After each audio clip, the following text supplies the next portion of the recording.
Hello, I'm Drake Amendola. I'm Phil Romano. And you're listening to Here's Looking at Yul, Kid. Now, Phil, usually it's just us sitting here. We watch Yul Brynner movies. Well, we look at Yul Brynner movies. Of course, the sound is off. Yes. No captions. It's a very thin premise for a podcast. We just want to look at Yul. And today we have a special guest. We do have a special guest. We have had guests in the past. That's right. Carrie, my girlfriend, has been on. Yes. Taylor, who sometimes listens to part of the podcast until we've mentioned. Right. So bye, Taylor. Yeah. And we have a guest today as well. We have Academy Award winner Ron Howard. Ron, welcome to the show. Welcome to the show. Good to be here. Thank you for coming. Now, usually we start asking about someone's history with Yul Brynner films. Right. Yours is pretty integral to your whole story. Your journey kind of began with The Journey, the movie we're discussing today. Well, we should begin the film. Yeah, Okay. so we're going to start the movie. So if you're watching along... 3, 2, 1, play. Great. I actually finally watched the movie because maybe I saw it when I was 5 years old. Right. I don't know. Did it when I was 4. Came out when I was 5, but I've never really watched it. It would occasionally show up in the syndicated, and it was not a big hit movie. Sure. It was pretty well regarded, but it wasn't a big hit. And I went back and watched it like about 2 months ago. Oh. Good movie. Oh, is that? Yeah, I enjoy. I'm excited to watch it right now. Yeah. I don't know if we're not going to get the full experience. Right. Okay, getting some information. Takes place during the Austro-Hungarian conflict. Is it a war conflict? So the movie was shot in 1958. Right. This is really a ripped from the headlines movie. Yeah. In 1956 was this brutal takeover of Hungary. And this was the Iron Curtain slamming down.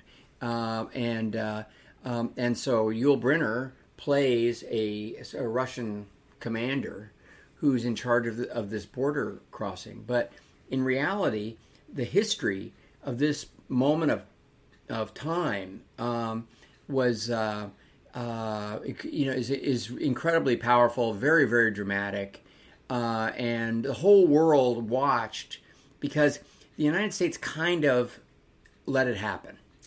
As they've done before, and they kind of let it happen, and so in Hungary, there's a sense of hurt around the fact that there was sort of a threshold moment where maybe the United States could have intervened in some way, and the West in general, and they allowed the Soviet Union to continue its expansion with real brutality. Now, years later, I made one of their Dan Brown, Tom Hanks movies in Budapest, and it was really, really interesting because this was shot in Vienna. Okay. And of course, they couldn't have gone to Budapest at that time. Right. So, Sure. So now I'm in Budapest, and I'm talking to a lot of crew members whose parents and grandparents were around during this time, and just talked about how brutal it was, and how many people were taken away to camps and imprisoned and questioned and tortured. And so it wasn't just a political thing. There I am. Oh, there you are, taking a nap. Taking a nap in the opening shot. Yeah. Now, so how much of this were you aware of at the time? None. But what it had was a lot of cool tanks around, and people with machine guns. And so for me, my introduction to the business, it was remarkable in as much as it was like stepping into another world.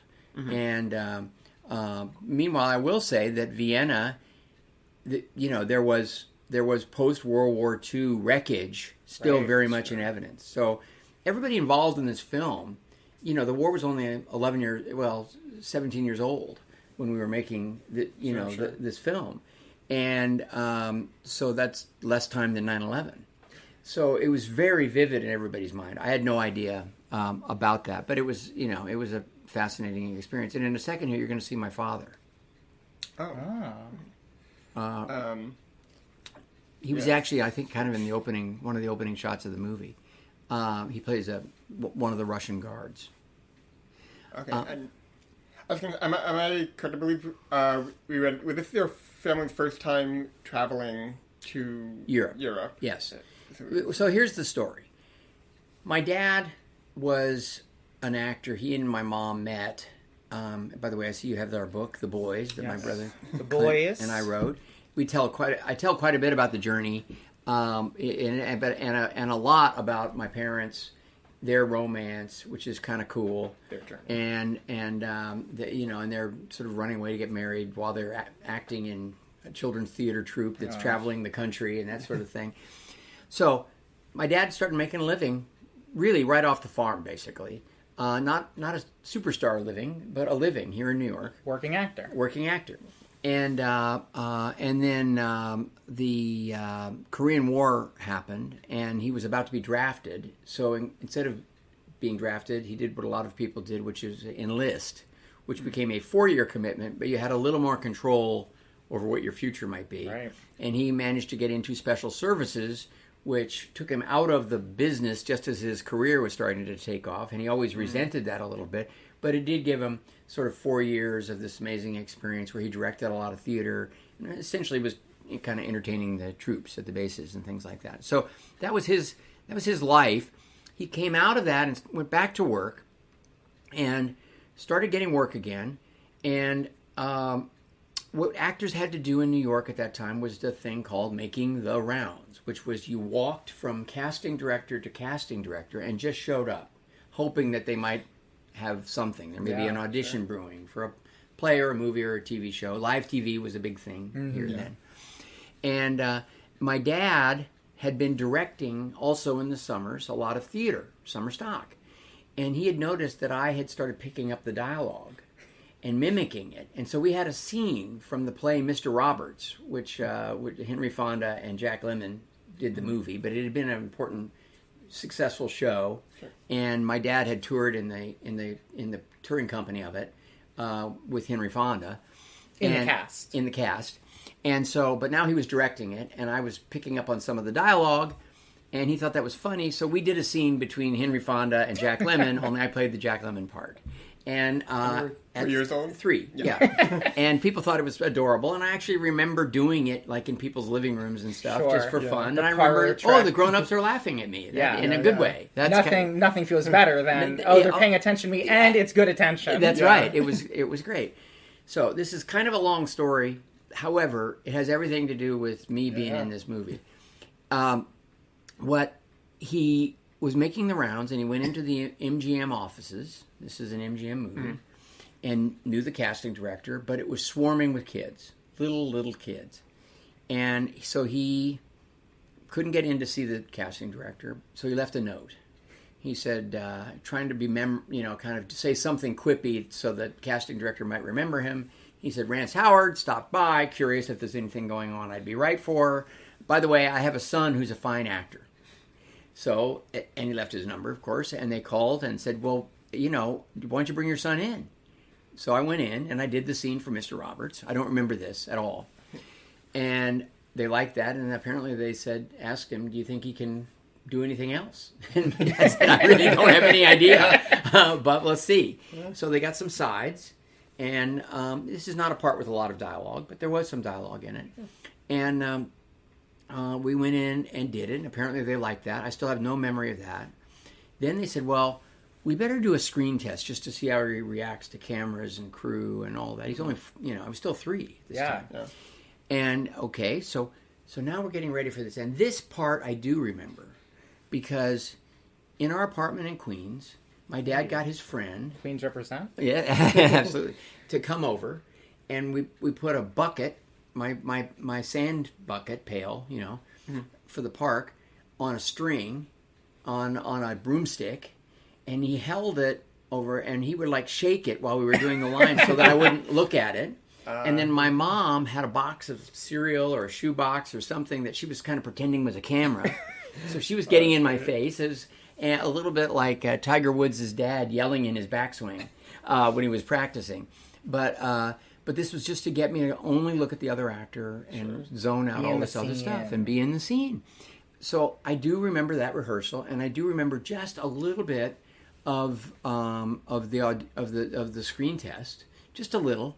But I just remember not being nervous or anything, and I got a part. And they said, well, we'll bring you over, Rance. You can play a small part as well. And that way, Gene, and there I am, with flip marks, who's played my older brother. The stylish outfit. I've got I got a few pictures of that around the house. Yeah. Cheryl, my wife, likes that outfit. Yeah.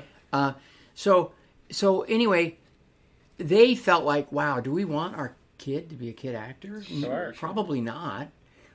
But they'll pay your way over. They'll let me, Gene, my mom, go along as the guardian for Ronnie. Right. We'll put his money in the bank for start a college fund. And it's our only chance ever probably to go to Europe. I mean, we're broke. How would we ever get to Europe? And so they decided to take the leap. And the thing that I do remember, but that they recognized, was that I thought it was a hoot. I just thought it was a blast. And part of it was Yul Brynner. Well, great, because he's the man we're here to talk about. So Yul Brynner obviously has this mystique around him. He's got that stern gaze. He's just got an air of mystery around him. In real life, we don't know much about his personal history. He kind of gave different answers as to where he was born, his history. Right. He's kind of an enigma. Mm-hmm. You might be able to shed some light on this. I probably can't, because I've read the same accounts you have. Sure. His daughter did give me some great photographs of that he took. Oh. Because he's a tremendous photographer. Oh. And yes, he's got photography books, I believe. Yes. In fact, get them and put them on, because, I mean, he was a real artist. And he sort of, he recorded, but they're not just snapshots. I mean, he's a really good photographer. And so they're really worth looking at. But so I don't know anything really, about him. But what I remember is not stern. What I remember is that there were about 7 different languages being spoken on that film by the crew. It was a very international crew, and actors as well. French, Spanish, German, Russian, English, all being spoken. He spoke every language. The script supervisor spoke every language. Wow. And I remember the two of them joking around, like changing languages on each other and kind of having fun with it. But Yul Brynner spoke all those languages. The thing that I remember the most is one scene, and I wrote about it in the book. So this is the scene I think you were wanting to talk about. Yeah, we talked a bit before we recorded. It's a scene where he gathers around all of these people who are being detained because they may or may not have the correct papers to have access out of. I think they're trying to get out of Hungary. Sure. But what they really are is they're really looking for Jason Robards, who is a spy, and he's trying to get out. They'd like to find him. And so they're detaining everybody. And so there's this scene around a table where he's basically introducing himself, and he's got vodka. And he's pouring himself shots and taking a couple of shots during the course of the scene and saying, this should be nothing. I'm sure it's no problem. But he's also intimidating everybody. And I was in the scene. Everybody, who was on that bus is and who's going to be detained is sitting in this room.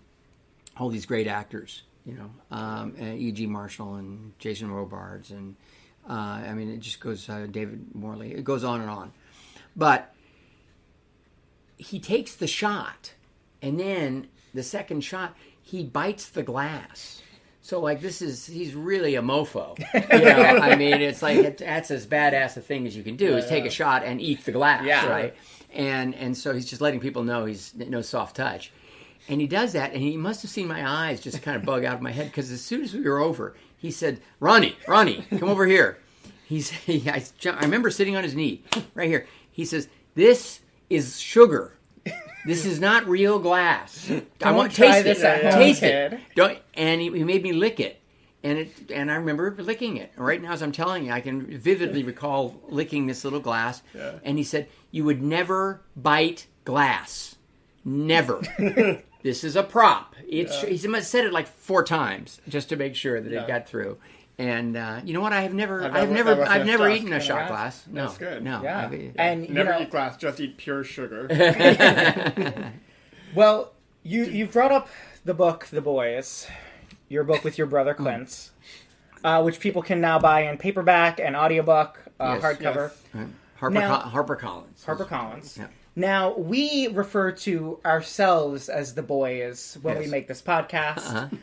What I want to know is, you guys obviously had the name first. Is there room enough in this town for 4 of the Boys? Well, there's a whole TV show called The Boys. Oh, that's a good point. I mean, there's a lot of... That's true. None of us invented The Boys. That's true. So, so we can all share comfortably. None of us can claim ownership. Maybe I have to go out, go ask Amazon. But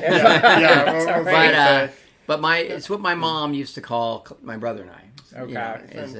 Bring the boys over here. It's time to eat.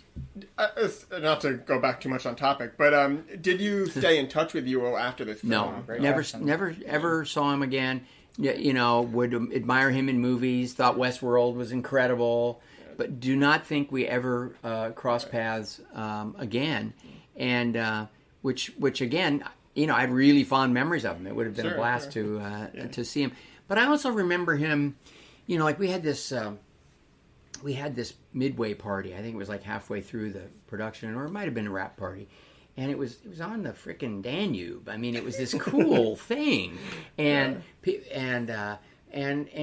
just the way he kind of naturally held court, But it was I never felt like he was strutting around, or Now Deborah Carr stars in this, and of course this is after The King and I. Yes. So this was, I'm sure they were, as a studio, very disappointed that this wasn't a big blockbuster, because they had the reunion from the King and I, but a very different tone, obviously. Sure. I have really no memories of Deborah Carr. Not that she wasn't nice, I just didn't have any scenes with her, and but Ann Jackson played my mom, and E.G. Marshall, great character actor, played my dad, and Eli Wallach, the famous character actor, was married to Ann Jackson, and he was around all the time because he wanted to hang out in Vienna. Also. Now, at this age, did you recognize any of these people from films you'd seen? No, or was it just like, oh, here are these grown-ups, we're all having a laugh? The only movie I'd ever seen at that point was a B-Western that my dad had been in, where he played a bad guy. He actually had to go AWOL from the Air Force for 2 weeks. He must have been a pretty good guy, because everybody just looked the other way. So he could go play the bad guy in this Western called Frontier Woman. And I remember going to the drive-in movie and seeing it. And seeing him get shot and sort of fall over the banister like they always do in the B-Westerns. Like, why would you get shot and fall forward sure. to go over the banister? But they always did, and so did he. And after this movie wrapped, we did the thing, which was the reason that all my parents wanted to do the project, which was we got to see some of Europe. So I remember going to Venice. We went to Paris and went to London. And that's where I remember seeing my first real movie, which was in London, a big screen version, probably the Leicester Square Cinema, and it was around the world in 80 days. And I remember thinking that was pretty cool. Yeah, that feels more like a movie that a 4-year-old would enjoy. But I don't ever remember seeing The Journey. Even I'm sure I must have. I'm sure we must have gone. Sure. Yeah. So was it weird seeing a movie that neither you nor your father were in? It was. I thought Around the World in 80 Days was the greatest. I think when we got home, I asked him if we could see it again. But right before we flew to make this movie, here's The Resistance. This is a good movie. It's a great director, Anatole Litvak. He's an Oscar-winning director himself. And I remember him with his accent, and there were a lot of accents on a lot of languages being spoken, as I said. But right before we left to go do this, like literally, my birthday is March 1st. I think that's my mom's birthday. Is that right? Yeah. Oh. My daughter Bryce is March 2nd. So we're all bundled up there. But we went to see Little Abner on Broadway, which was a hit musical. There I am. And very excited. So many ducks. Well, look at tanks. the tanks, ducks, tanks. They gave me these toys I could play with. I mean, it was a blast. The whole pretend thing was something I seemed to really understand. And I think a lot of kids naturally get that. Yeah, and that everybody was pretending. Yeah. Was kind of, and again, my dad was a great acting coach. You know, he never did it for other people, but he would have been incredible because he just knew how to simplify the real fundamentals of film acting. And so it wasn't just child performing. Yeah. It was actually understanding the scene and being a part of it. Well, that's the way I felt. And in the story told, I feel like a big part of it that maybe is an issue sometimes with child actors is tuning out all the cameras and the lights and I think just having that be one of the fundamentals probably was a great. I think from that early broomstick and string and a bucket. You ever audition an actor and they're distracted and you're like, they wouldn't have cut it in Mike Lean's apartment. My dad would have taken care of this problem long before he got to this office. That's right. Yeah. But it was also fun because this actor Flip Marks was a kid, a couple of years older than I was, and we were all around, and you can see I didn't have that much to do, so it was a pretty good experience. Yeah. Later, I directed Jason Robards. Jason Robards was already a renowned stage actor before he did this movie, and this movie says introducing Jason Robards Jr. Oh, wow. And so later I directed Jason in Parenthood, and I said, well, I guess we were both had our first movies together, which he remembered. Yeah, which tickled me. This leads me to a question, which is on the internet, you have another movie listed uncredited prior to the journey. That's Frontier Woman. Okay, because I was in it. Okay, you were in it. Well, they needed a baby to cry. Oh, okay. So you're like a small baby in this film. So I was 18 months old or something like that, and I guess I were. So they gave me a toy tomahawk or something like that to play with, and then rolled the cameras and took it away, and that made me cry. The director got what he wanted, the son of a bitch. Didn't give you credit for that. Wow. Yeah. No, I wasn't paid. I don't count it because there was no paycheck involved. Yeah. This is why people are striking. But rights for babies. Rights for babies. We believe all babies should have rights. So anyway, so those are kind of my memories of Yul Brynner, except that, of course, he was a very charismatic and constant presence. But I don't remember him as a somber guy. I remember him as gregarious, relaxed, and cool. Sounds like life of the party, kind of. Well, not that. Not like I'm. Not like he's a reserved. Performer. Yeah. But just relaxed. Okay. Think Clooney. Okay. I kind of think he was just really comfortable in his own skin, Great. We often talk a lot about things that are tangentially related to what we're doing. Correct. And have a topic or a game. I do have a game I'd like to play. It's called Journey vs. Journey. Are you a fan of rock and roll music and or classic science fiction novels?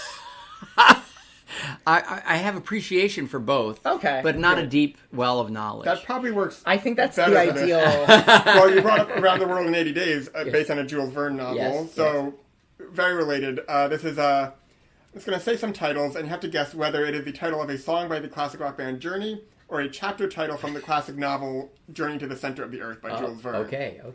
We'll do a few of these. I mean, some are easy, some are hard. We'll start with an easy one. A Guide Found to the Center of the Earth. That's a song. I know it is. I know they went for it. No?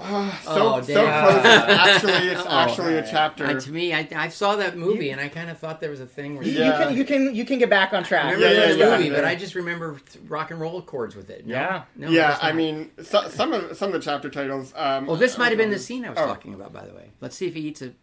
The shot glass. See that wheelo? I had one of those. I had one of those. Yeah. I got to play with the wheel. See, there he is, dealing with me. Yeah. I don't know if this is the shot glass scene or not, but I remember this. Stamping. Yeah. I don't see any glasses on the table. No, I don't think this is the shot glass scene. I think that comes up soon. And this, I believe, is the first time we're seeing Yul in the picture. Yes. He did not get top billing. Deborah Kerr did. She was a huge star globally. And probably a bigger star than Yul Brynner at that point. Especially at this point.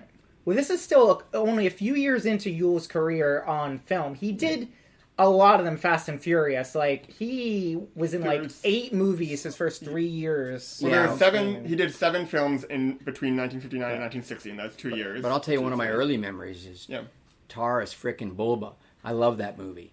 That is a great Taurus Bulba. You got to see that. I don't think we've seen that. Oh my God! Oh, he plays so we've been watching them in chronological order. So I think this is our 6th or 7th. With Tony Curtis. Tony Curtis, great actor. Yeah. Phil, what other journey? Yeah, we'll go through some. Let's go through Vertical descent.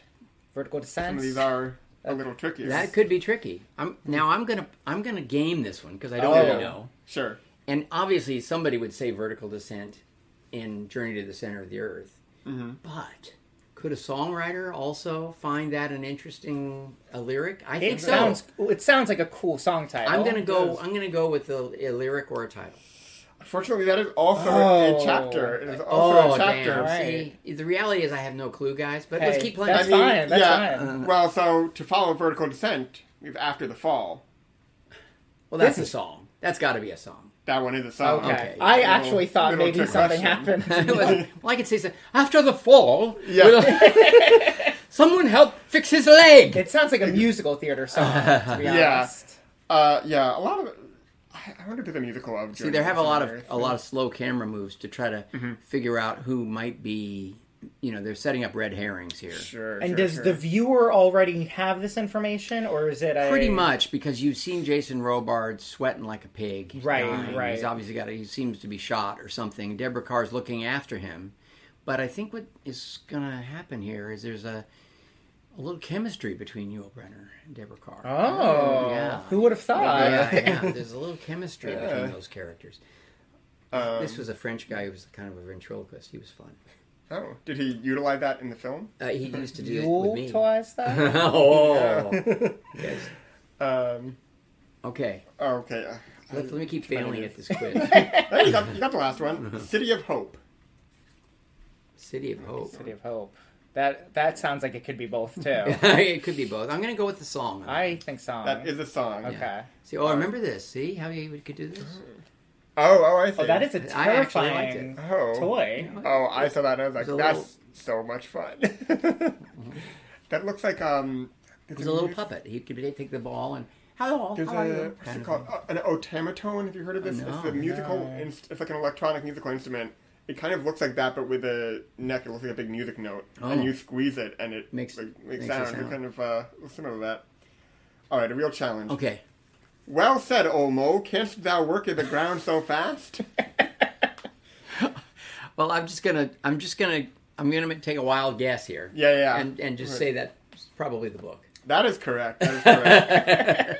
Yeah, I was not super familiar with this book before I did all the research for this game, and these chapter titles have made me want to read this book. There are a lot of very fun ones. We'll have to do a book club. You guys got to. One thing just to mention is I'm just remembering watching this. The lights in this era for making a color movie were so hot and bright that all these people in all these coats were like sweating. Oh. Yeah. And somebody joked around. I wrote a lot about sweat apparently in the book, The Boys, because that was my impression. Is people were just. I felt hot too, but because the lights were so much hotter than they are today. Yeah. Film speeds and now digital are just so much faster. They just require so much less light. And in these days it was just lined with bright lights, just burning, and then key lights too. And then it was a movie I acted in, American Graffiti, was like one of the ones that broke that rule. It went to these incredibly low light levels, like shockingly low, and it got nominated for a lot of awards, but one of them was cinematography because it was this bold experimental thing. So even though George Lucas was making a movie about teenagers, driving in cars, he was still breaking cinematic boundaries and experiment. Was it a different film process that was used that made that possible? He used Super 16, so it would have a grainy look because you had to blow it up to make it to 35. So that gave it a grain that no one else would thought was an idea that people really had. He thought it would be cool, and he was right. And he shot at these incredibly low light levels for naturalism because he wanted it to have a very organic, almost neo-realist kind of a feel, right? You know, and nobody had really dared to do that. So you're saying this guy George Lucas was it? Kind of changed movie making. Yeah, beginning even before he changed movie making. He was changing movie making before you really knew what was going on with him. He knew a thing or two. Yeah. Even then, even at age 28. Now, you, of course, started your journey in the journey as an actor, but you've gone on to direct, produce. You directed your first film in 1977. Yes. Now, Yul Brynner was still working around then. I noticed you didn't cast him. What? Was he just not right for any of the roles? Something tells me Yul was not ready to star in Grand Theft Auto. Find that an interesting challenge for him. Sure. Yeah. And also, I think Yul liked money. We had none. I see. That's fair enough. When I made that movie for Roger Corman, famous low-budget film producer, launched the careers of Peter Bogdanovich, Martin Scorsese, Francis Coppola, Jim Cameron after me, Jonathan Demme a little bit before me, Joe Dante, famous director, and I got to make my first movie for him. But the budgets were so tight that he took almost pleasure. It was almost like sadistic pride in how much everyone had to hustle. And I remember begging him for 25 more extras for this big crowd scene we were supposed to do at this Destruction Derby finale. And the movie was going along great, and I said, we're ahead of schedule, we're ahead of, our budget's good. If we could just get 25 more extras, it would make a world of difference. He said no. And I finally got very frustrated. I admired Roger, liked Roger, but I was getting upset. I said, why, really? I mean, this seems unreasonable to me. And he just put a hand on my shoulder, and he said, Ron, here's the thing. If you do a good job for me on this picture, you'll never have to work for me again. But you're going to have to do it with 50 extras, not 75. Sure. And that was it. So I don't think we could have. I don't think he ever would have paid for Yul Brynner. If we did, that movie cost $603,000. Yul would have gotten $575, and we would have been trying to make the movie for $28,000 somehow. Yeah, get one extra in the background, just wandering around. One extra for the entire picture. Exactly. Yeah, the same one. So which movies have you guys watched and looked at so far? So we watched Port of New York, The King and I, The Ten Commandments, which we had to split over three episodes. Yeah. Anastasia, the Brothers Karamazov. I forgot about Anastasia. Yeah. And The Ten Commandments, was that Cecil B. DeMille? He produced it. He didn't direct it himself, I don't think. He was pretty old. He was but he had directed another movie called The Ten Commandments, like 30 years before that. That's what I'm thinking. It was a remake, so he produced it. Same with this picture, I think, was also Cecil B. DeMille, right? Or is that the one we watched last? The last one. Sorry, The Buccaneer. I never saw Cecil B. DeMille produced it. Yeah. And it was a remake of a movie he had directed. Got it. Yeah. Right. Yeah. Look at this noir lighting. Oh yeah, it's a cool shot. The way the lighting looks, the colors in this movie are really, like, you would not get this kind of color in a movie today, even if you it's really tried good to recreate it. And of course, it was a European crew, so this is interesting in that it doesn't really have a Hollywood look for the period. It has a more European look. It's a bigger budget and it's a little glossier than that sort of European neo-realism of the 50s. But it has more naturalism, and the tones are different, a little darker, and it's beautifully made. Now we do have one more game if you're down for it. Okay. This is yours or ours. Mm-hmm. We're gonna read the names of awards, and you have to tell us: did you win this award, or did this podcast win this award? Okay, great. Yeah, great. The Academy Award for Best Director. I did win that. Yes. That was you. Okay. Did you guys win that also? We didn't. So it's not a tie. It's not a tie. Okay. It's not both. Yes, correct. Okay. You got that one right. The Golden Globe Award for Best Actor in a Television Series, Musical, or Comedy. Did I win? I don't think I won that. Did I win that? According to Wikipedia, you know what? Henry Winkler and I shared it one year. Okay. That's what it was. Yes. Okay. The Producers Guild of America Milestone Award. You guys are too young for a Milestone Award, so I'm going to guess that's me and Brian Grazer. That one was also you, yeah. The Saturn Award for Best Director. Have you guys directed anything? We have not really. And I think I probably got that one too. The Emmy Award for Outstanding Children's Animated Program. Yes. Yes. That was you. This is live action. The Austin Film Festival Award for Extraordinary Contribution to Filmmaking. Well, I think I might have seen you there that year. What year was that? I don't know, 2008 or something. I think we missed that year. Yeah. I think I was in high school. I guess it's me then. I think it must be me. Michael Keaton flew in to give me that award, which made me very proud. The Big Apple Best Podcaster Award.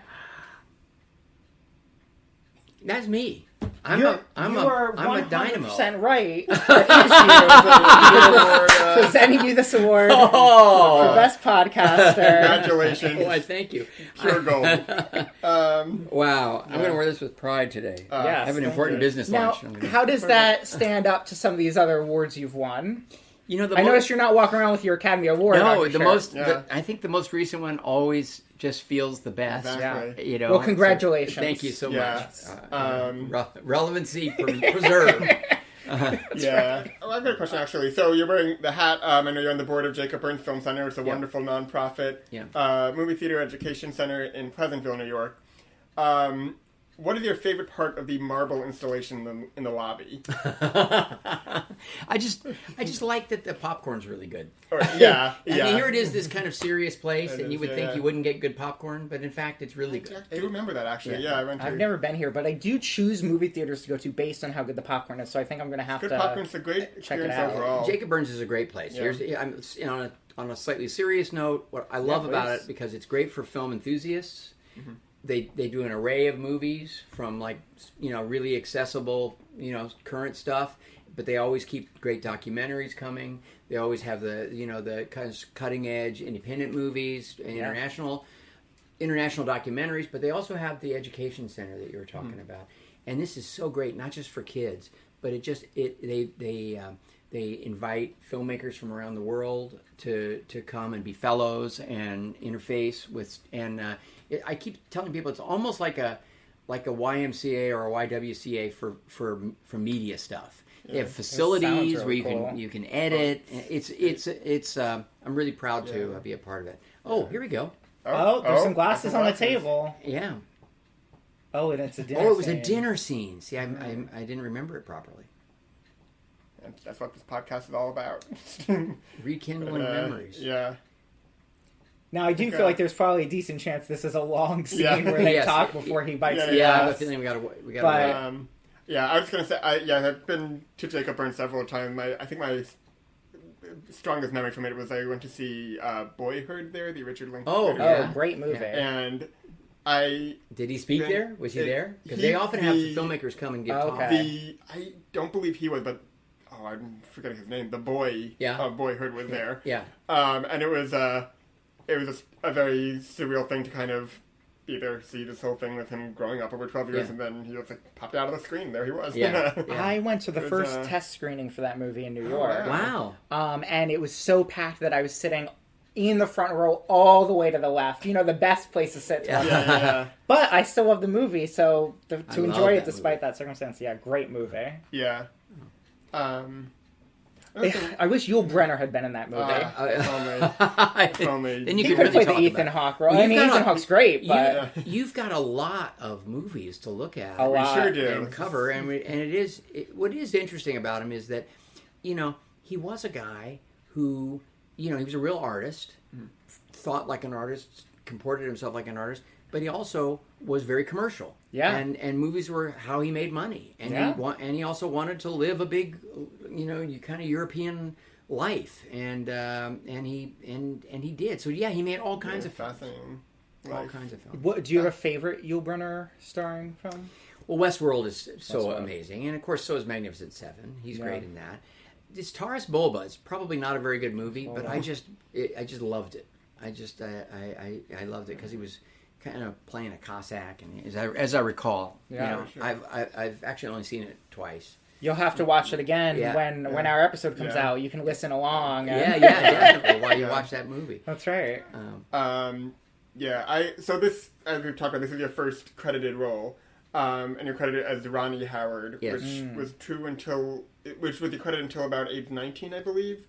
Yeah, I think American Graffiti was the last thing that I was credited Ronnie Howard as. Okay, and I was wondering, was there a specific reason it changed, or just I just was interested in. I just felt like Ronnie was a kid's name. Sure. And although people still call me that, including my wife Cheryl, you can, and Henry Winkler, they're the sure.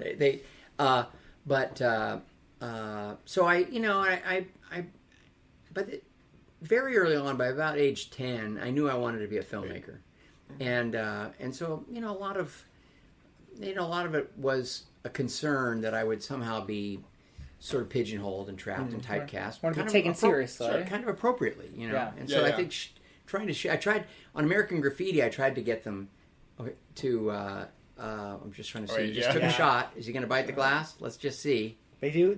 People are. What if my memory of this is completely wrong? No. And he never bites the glass. And I put it in the book. Edited version of The Boys. Yeah. Everything. If that happens, we won't release this episode. We'll preserve the secret for you. This could be a really valuable episode if that turns out to be true.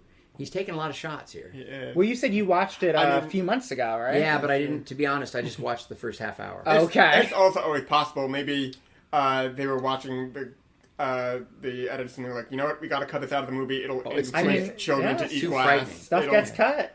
Now he's up. Is he leaving? They heard you were talking to you. Oh, and wait. Like, we can't let kids maybe think he never bought. okay. God, maybe they cut out. Oh no, he's getting another bottle. Another bottle. There's also a lot of maybe he'll left. bite It's this possible. glass.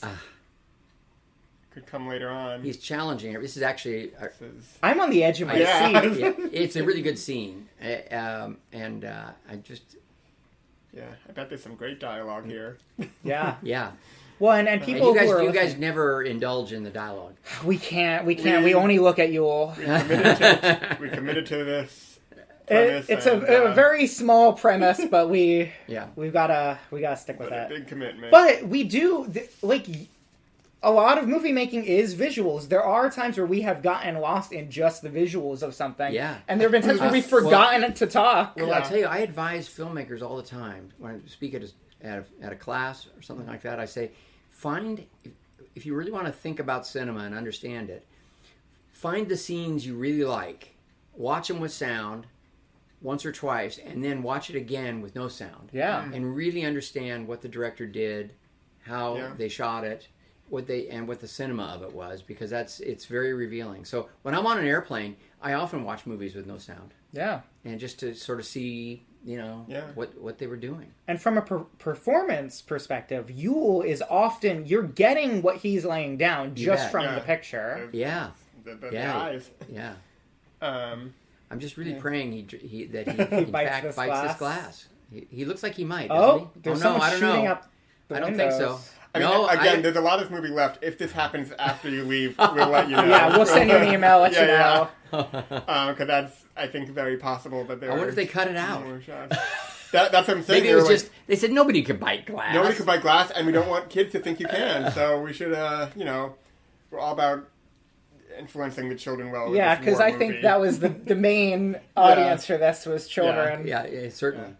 If I can ask another unrelated to your question, almost exactly a year ago today, on Stephen Colbert, let's do like one or two, you had talked about how you had just officiated your daughter Paige's wedding. Yeah, that's true. Congratulations, Paige. Thank you. Congratulations, Paige. Happy anniversary. And Tim. And Tim.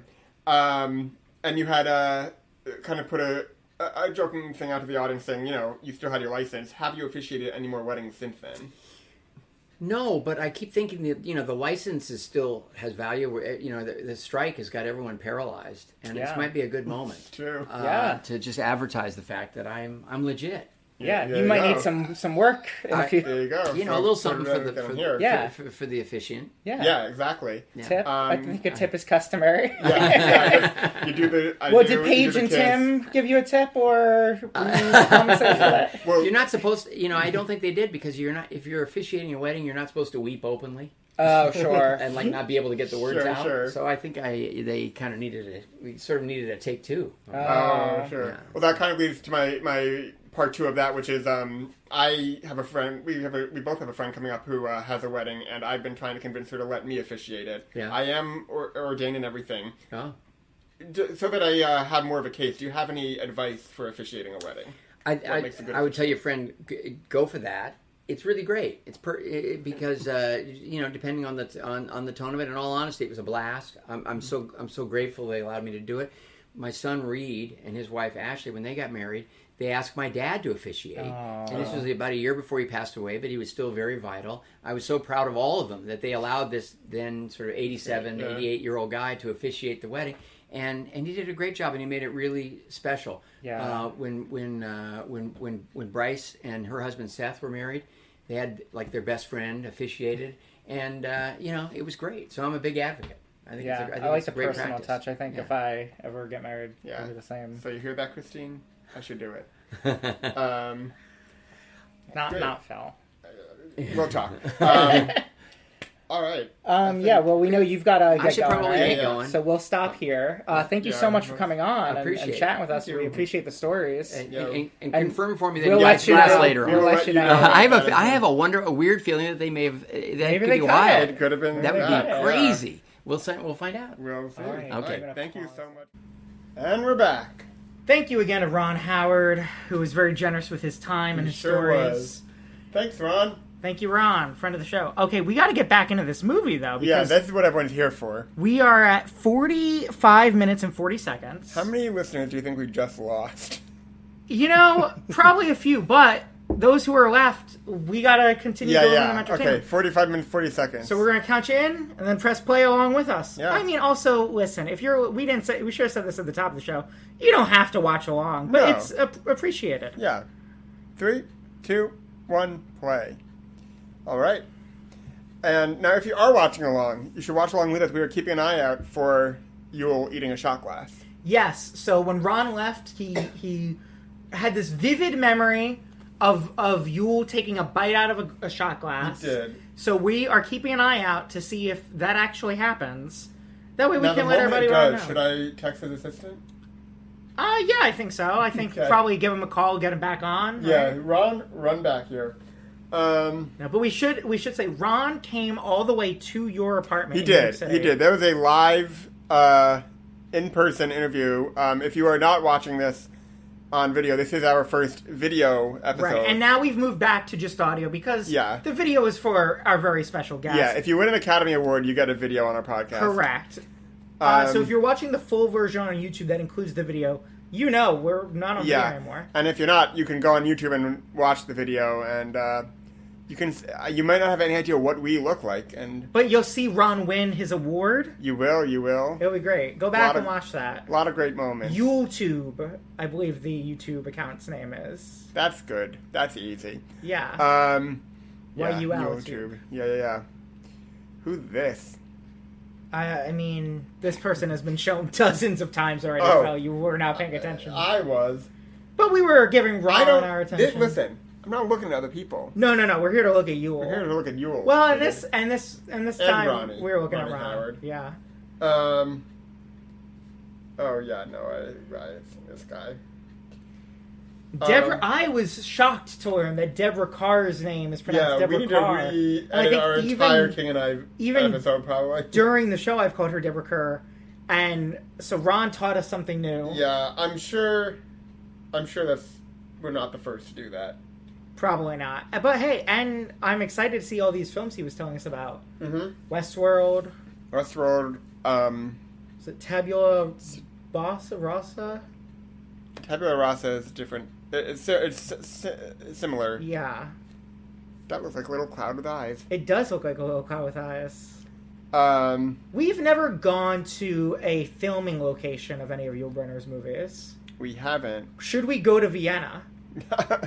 should we invite Ron to come back to Vienna with us to re-journey the journey? That'd be fun. Because that was his first Europe trip, and now his latest Europe trip. Yeah. Ron, let us know if you want to go to Vienna. Yeah. When you listen back to this one. Yeah, we're in. I do like the idea that the first filming location we go to would be Vienna and not the one from Port of New York. Well, do we know that Port of New York filmed in New York City? I think it did partially. It must have partially, yeah. It was, We could go there right now during the podcast. We could grab this mic, take a walk. We could. We're not going to. We're not going to. Folks, I'm so sorry. This has all been the Code Open. Phil usually sings our theme song at the top of the episode. Phil, after this very long Code Open, why don't you officially start the show? We were supposed to have a guest and his name was Ron, but he did the cold open and now he's gone. So we still gotta watch the rest of the movie, and that's okay, cause it's gonna be groovy. Here's looking at you, kid. Here's looking at you, kid. We know that you're cool, kids, cause you're listening to Here's Looking at You, Kid. Boom. That's the best theme song I've done. Honestly? Well, a lot of it was episode specific, but some of that I think we might cut that out. We could use that chorus and do the beginning for each episode. I like it. Look at all this stuff. What a great episode this has been. Now, of course, we're watching The Journey. We are. 1959. Right, 1959, full movie. And you can find this online. You can rent it if you're not watching along on a DVD or a video. If you really can't find it, contact the pod. We can help you out. I don't know that we can. Well, how can people contact the pod? So, first of all, we should check if there are any calls. Why don't you sing the Checking the Calls song? It's time to check the calls, kid. We're gonna check the calls, kid. It's usually just Jake's dad, but we're gonna check the calls, kid. Do we get any calls, Phil? Let's see. Let's open our voicemail machine. What did I use for this? Oh, yeah, here we go. Nope. No. Wait. Oh? Oh, I have a missed call from... I don't know what that is. Nope. No calls. All right. Did he just punch her in the face? What just happened? He does appear to be working, but she likes it, I think. Oh, boy. How about what? So no calls, but you can call in if you've been listening to the episode and you have thoughts. Yeah, give us a call. Want to correct us. Maybe I don't think I got... There were a couple of words that Ron wasn't sure that he'd won. Yeah. I'm a little worried that my information is incorrect. But I mean, we could confirm, or we could have our listeners confirm. Yeah. And what's that phone number to call in? I feel like people might actually listen to this one. Yeah. 518-966-2442. And that's it. They can pause and rewind. It's fine. Yeah. So call in. You can... do we have an email address? I don't know. You can email our manager. Yeah. Louis Gruva, GRUVALOU @gmail. And he'll forward us your messages and we'll read them online. Yeah. On the show. And also, if you send us a message in a bottle, we'll read those too. We will. But the bottle must end up at the Port of New York. That's where we check. I think you said however it gets to us, we'll read it. Okay. In the past. Oh, about the... Right. Yeah, that was a... I sure did. So, Phil, we're watching The Journey. Uh-huh. And it's been a journey. It sure has. What memorable journeys have you gone on in your life? Have you ever been to Vienna? To Europe? I have been to Europe. I've not been to Vienna. I'd say one memorable journey relatively recently we both went on. Oh. Which was we walked the entire length of Manhattan. We did walk the entire length of Manhattan. This was on... It was the anniversary of, like, the I want to say... It was some monumental day in New York City history. It was, like, the anniversary of New York City. But we didn't know that going in. We didn't. We found out that day. Yeah. But we walked... We took the train up to, what was it, 200... 221st? Yeah, something like that. The one right before, as high as you can go. As high as you can go. Then we walked up to the little bridge that connects the Bronx to yeah, so the top... And with a friend of the show, Taylor. Yeah. Mainberg, who... Maybe next time a friend of the show, Ron. Maybe. Ron, if you want to walk... I mean... Would you do it again? I know you don't want to do that again, but would you do it again if Ron came with us? I don't know if... Ron's not as young as we are. Ron doesn't want to do this. I don't think fine. We can't subject Ron to that. No, that's fine. He's a friend now. We can't subject our friends to that. Now, if Ron specifically asked you to do it, though, if Ron asked if I'll walk, well, look, Ron did us a solid by coming on the show. Yeah. If he wants, if to return the favor, he wants me to walk the length of Manhattan with him. Oh, look at he's back. I'll do it. There he is. He's back. I gotta say, he's very cute in this movie. He is. I mean, famously. I don't think I had ever seen him as a child before, though. Not this young. Yeah. I mean, he wasn't that much older in the Andy Griffith Show. Right? No, but I don't know if I've ever seen an episode of that. Have you? I don't know. I've seen clips for sure. Well, should we put it on our phone in front of the screen and watch Andy Griffith? That's saved for the Patreon. Yeah. The thing about Ron's career, it's very storied. I'm a huge fan of a lot of his works. He is as well. Willow is one of my favorite. It's one of my girlfriend's favorite movies. I really love it as well. Love the TV show that they made. He produced it. Solo, A Star Wars Story, my second favorite Star Wars movie of all time. Right. There's a lot I would have loved to ask him, but we are not here to talk about those things. We're here to look at Yul. He looked at Yul with us. He did. I feel like, he really got it quickly. I do feel like not only did Ron play along, and we're thankful for that, he kind of kept us on track in a way that is quickly devolving. Yeah, because he did bring us back to the picture a few times, point out interesting moments. Yeah, for sure. In a way, now I'm looking at the lighting on this. The lighting is great, and he's got that director's eye. So. He does. Oh, I meant to ask if he wanted to make a remake of this. Well, it pencils down, Phil. Yeah. I bet this is the scene. We want to give a special thanks to Alessandra Mendez, who was here. She worked the cameras for us. Yes. Was our woman behind the scenes. But she watched the film and listens to the film prior. Yes. Prior to this. First for the podcast. First for the podcast. Having someone who had actually seen and listened to the film. And I guess second because Ron had as well. I think this is a scene that she told us about, where Deborah Carr's character tells Yul Brynner that all the other characters are afraid of him. Which, as we've learned from Ron, is not true. And that Yul was very nurturing towards not him. Intimidating. Yeah.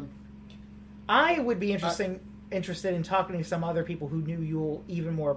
Like, if you're listening and you are or know one of Yul Brynner's children, let them know about the pod. Look, no pressure. If I understand this is your dad, you might not want to come on and talk about him. Might be too close of a subject. But listen, if you want to come on and tell some stories about your dad, we'll watch your favorite movie of his together. As long as we haven't already. And we won't listen to it, but we will watch it. Yeah. And you can tell us some stories. Did he teach you not to eat glass? That's true. I will always remember that lesson now. Yeah. Well, here's the thing. We took a pause. We walked right out. We went to lunch. I did not bite my glass at lunch. Their friend of the show, Taylor Manberg, famously wants to eat glass. Well, we need him to listen to this episode. I hope he's still listening. Yeah. Oh, friend. That's a no-no. If it's sugar glass, that's fine. Yeah, but I did see. Last night I was trying to find a sugar glass supplier in New York. It seems a problem is this breakaway glass. It used to be made of actual sugar. Nowadays, it is not. Oh, is edible, it some sort of synthetic? Yeah, it seems to not. I think it's like not toxic, but it's not sugar because I'm sure there's problems with melting and under the lights and stuff. Right. And so it's.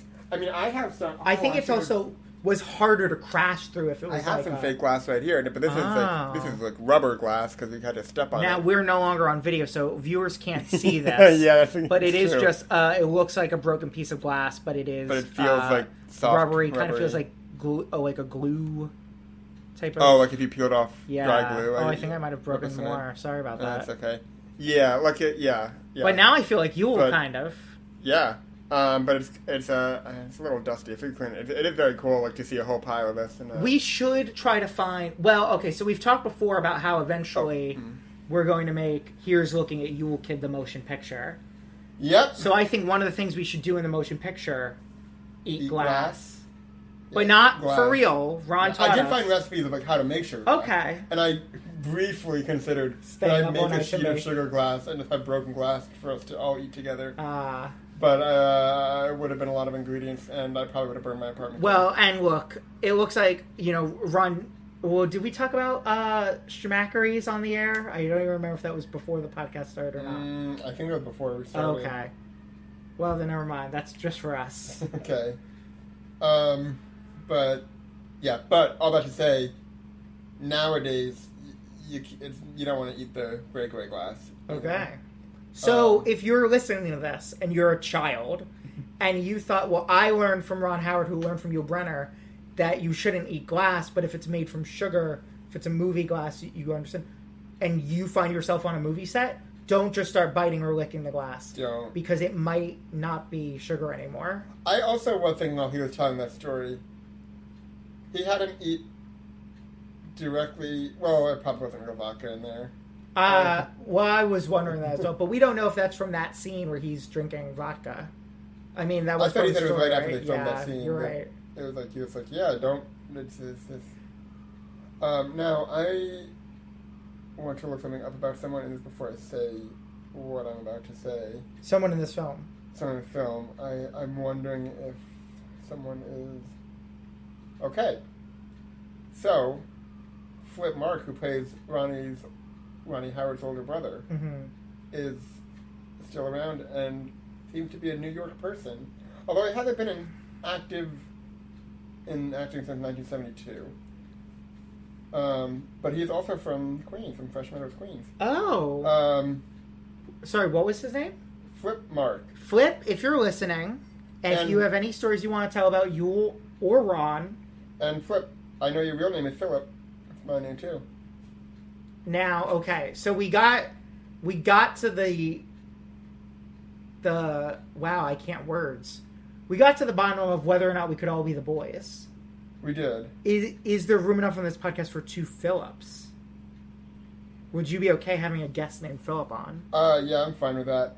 Also, wow, yeah, he retired when he was 24 years old. Hey. Good. I will say, I will not tolerate any Drakes on the show. Sure. So, Lou, our manager, if you're listening, and you were thinking of reaching out. I will not tolerate any 2L Phillips. Okay. What about more or less than one L's? Like 3 L's or no L's, but somehow still Philip? Yeah, I want to talk to those people. Yeah. Or like capital I's in the middle of their name, or Roman numerals, maybe? I don't know. One. What is L? L is a Roman numeral. Yes, that is 50. Colin, tell us what the Roman numeral. Right? Is it? No. I feel good. Yes. C is 100. C is 100. M is 1,000. What's D? D? Oh, D might be 500. Oh, okay. So, yeah. Yeah. I'm going to say that's correct.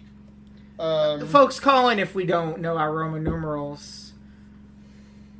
You was wearing what looks like a very heavy, and now I'm just looking at their outfits and thinking about how Ron said it was so hot on set.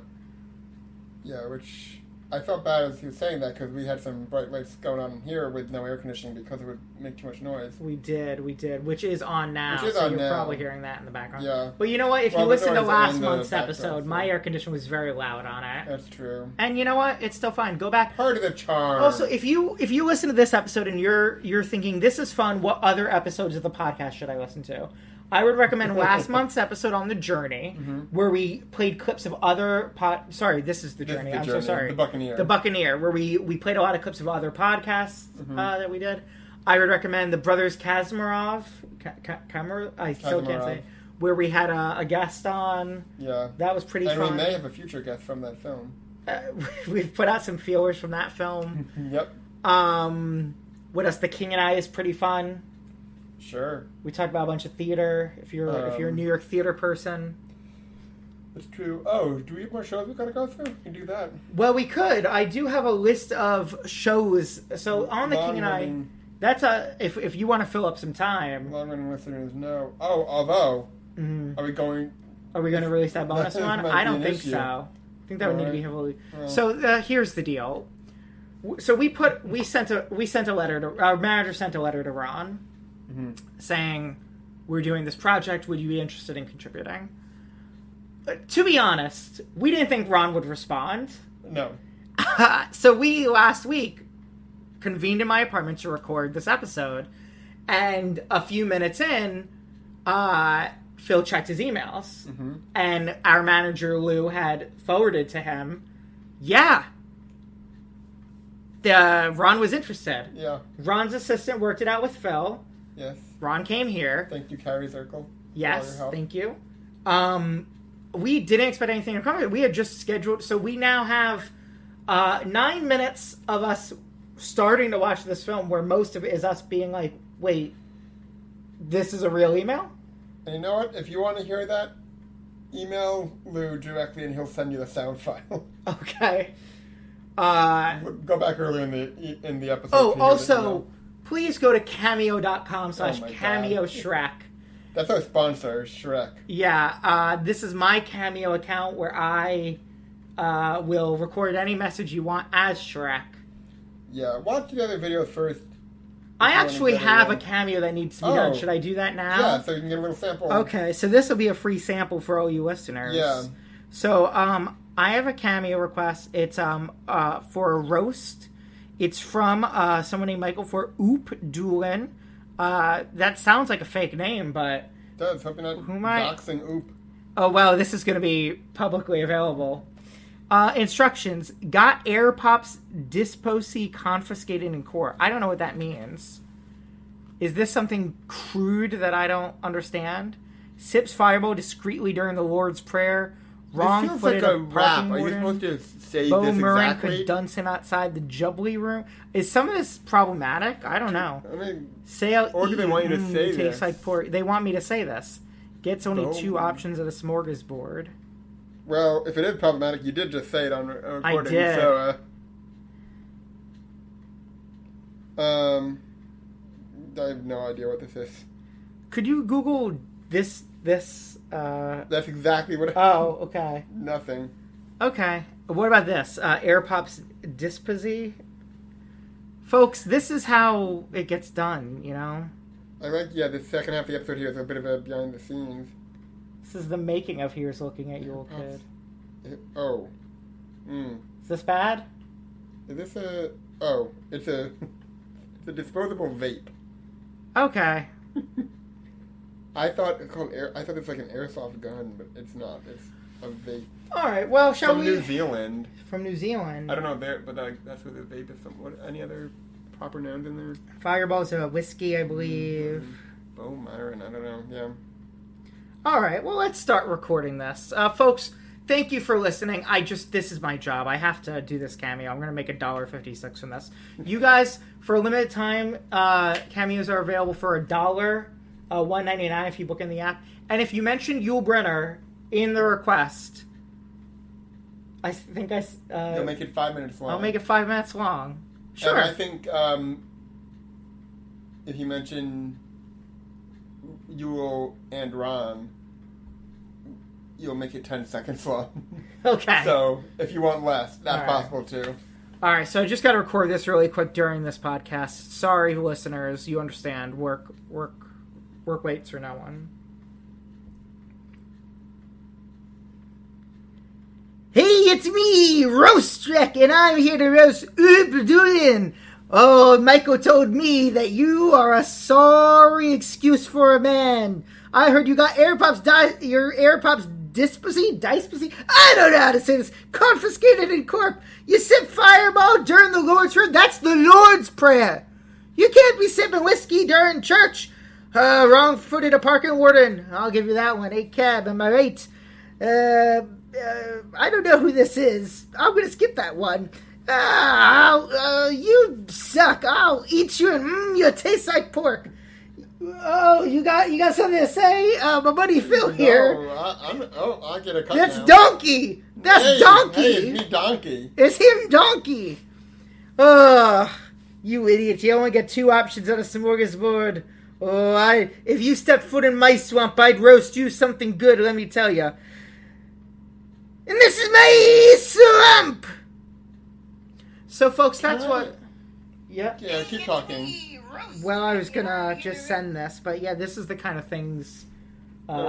Look, folks, I'm unemployed. If you have a lead on a job, want to hire us, if you want to acquire this podcast or advertise on this podcast, yeah, it's cheap. We get big name guests now. Apparently, we do. So reach out to Lou, and we'll work something out for an affordable price. I'm gonna go ahead and send that cameo. Yeah, I'm getting little bits. I think the Jubilee Room was an odd spelling of Jubilee Room, which seems to be a thing in a strip club.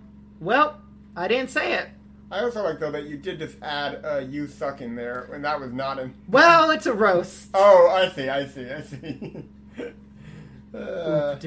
don't think that's a real name. I also am reminding myself to use my regular voice, because, like, I'm in Shrek mode. I just want to keep talking like Shrek. He's a Shrek-it actor. Yeah. See, this kind of dead air doesn't happen when we have a guest. No. But, if you're listening to this and you want to be a guest on the show, reach out. Yeah, as long as you have at least one Academy Award. Yeah. Well, we won't be picky. If you have an Emmy or a Grammy, those are acceptable too. Tony's, it depends. Or if you have a Big Apple Best Podcaster Award. Yeah. Which, let us know. Which I'm happy for Ron that he won the 2023 one. I really hope we win one next year. One can hope. Whew. 55 minutes left of this movie. Phil, we got to keep our energy up. I know it was exciting when Ron was here, and now he's gone. He had an important business meeting. He did. We have to keep going. We do. We'd be disappointing Ron and letting him down. And I do not want to do that. We stopped here. Yeah. Yeah. And folks, listen to the end, because there might be more surprises. There might be. That's true. There always might be. I mean, who knows? We could get an email back from that other... That's right. Look, should I check it live on air? And sometimes people call in. That's we true. Call out. Oh, yeah, we could call out. People always love when we do that. Well, we've only done it twice. Yeah.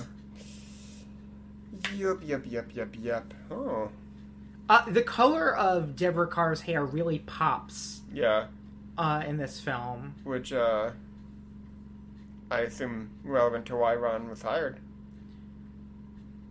Because his hair popped? Similar hair color. Yeah, but they're not related in the film. Oh, wait, yeah, that's not... He didn't work with her. Yep, I remember this now. This waiter has a great look. Yeah. Mustachioed, sweaty hair. I'd like to see him play Mario. Like Super Mario? Yeah. Yeah, alright. Or the cat. Did you see the Mario movie? I did not. I think Yul Brynner would have been great in it. As what role? Bowser. Okay. Jack Black, if you want to get on this podcast and fight Drake about that opinion. Yeah. I actually think, we should invite actors on the podcast and say, what, you think you're better than Yul? If he were alive, he would have taken this role. Are we changing the podcast? Are we now, you will think you were better than me? You'll think you're better than Yul? Yeah. No, we can't change our iconic branding. Oh. Phil, we went to lunch and now you're exhausted. Yeah, so that's something I was going to say, actually. Fun to reveal. Usually, this podcast, we have zero editing. We are including one edit here because we did, after Ron left, take a break to get some food, take a little walk and turn into a longer walk than I think any of us thought it would be. Went to a bookstore, walked back. So we've been away a bit, but we're back. And it's hot and humid out, but in here, it's all Yule.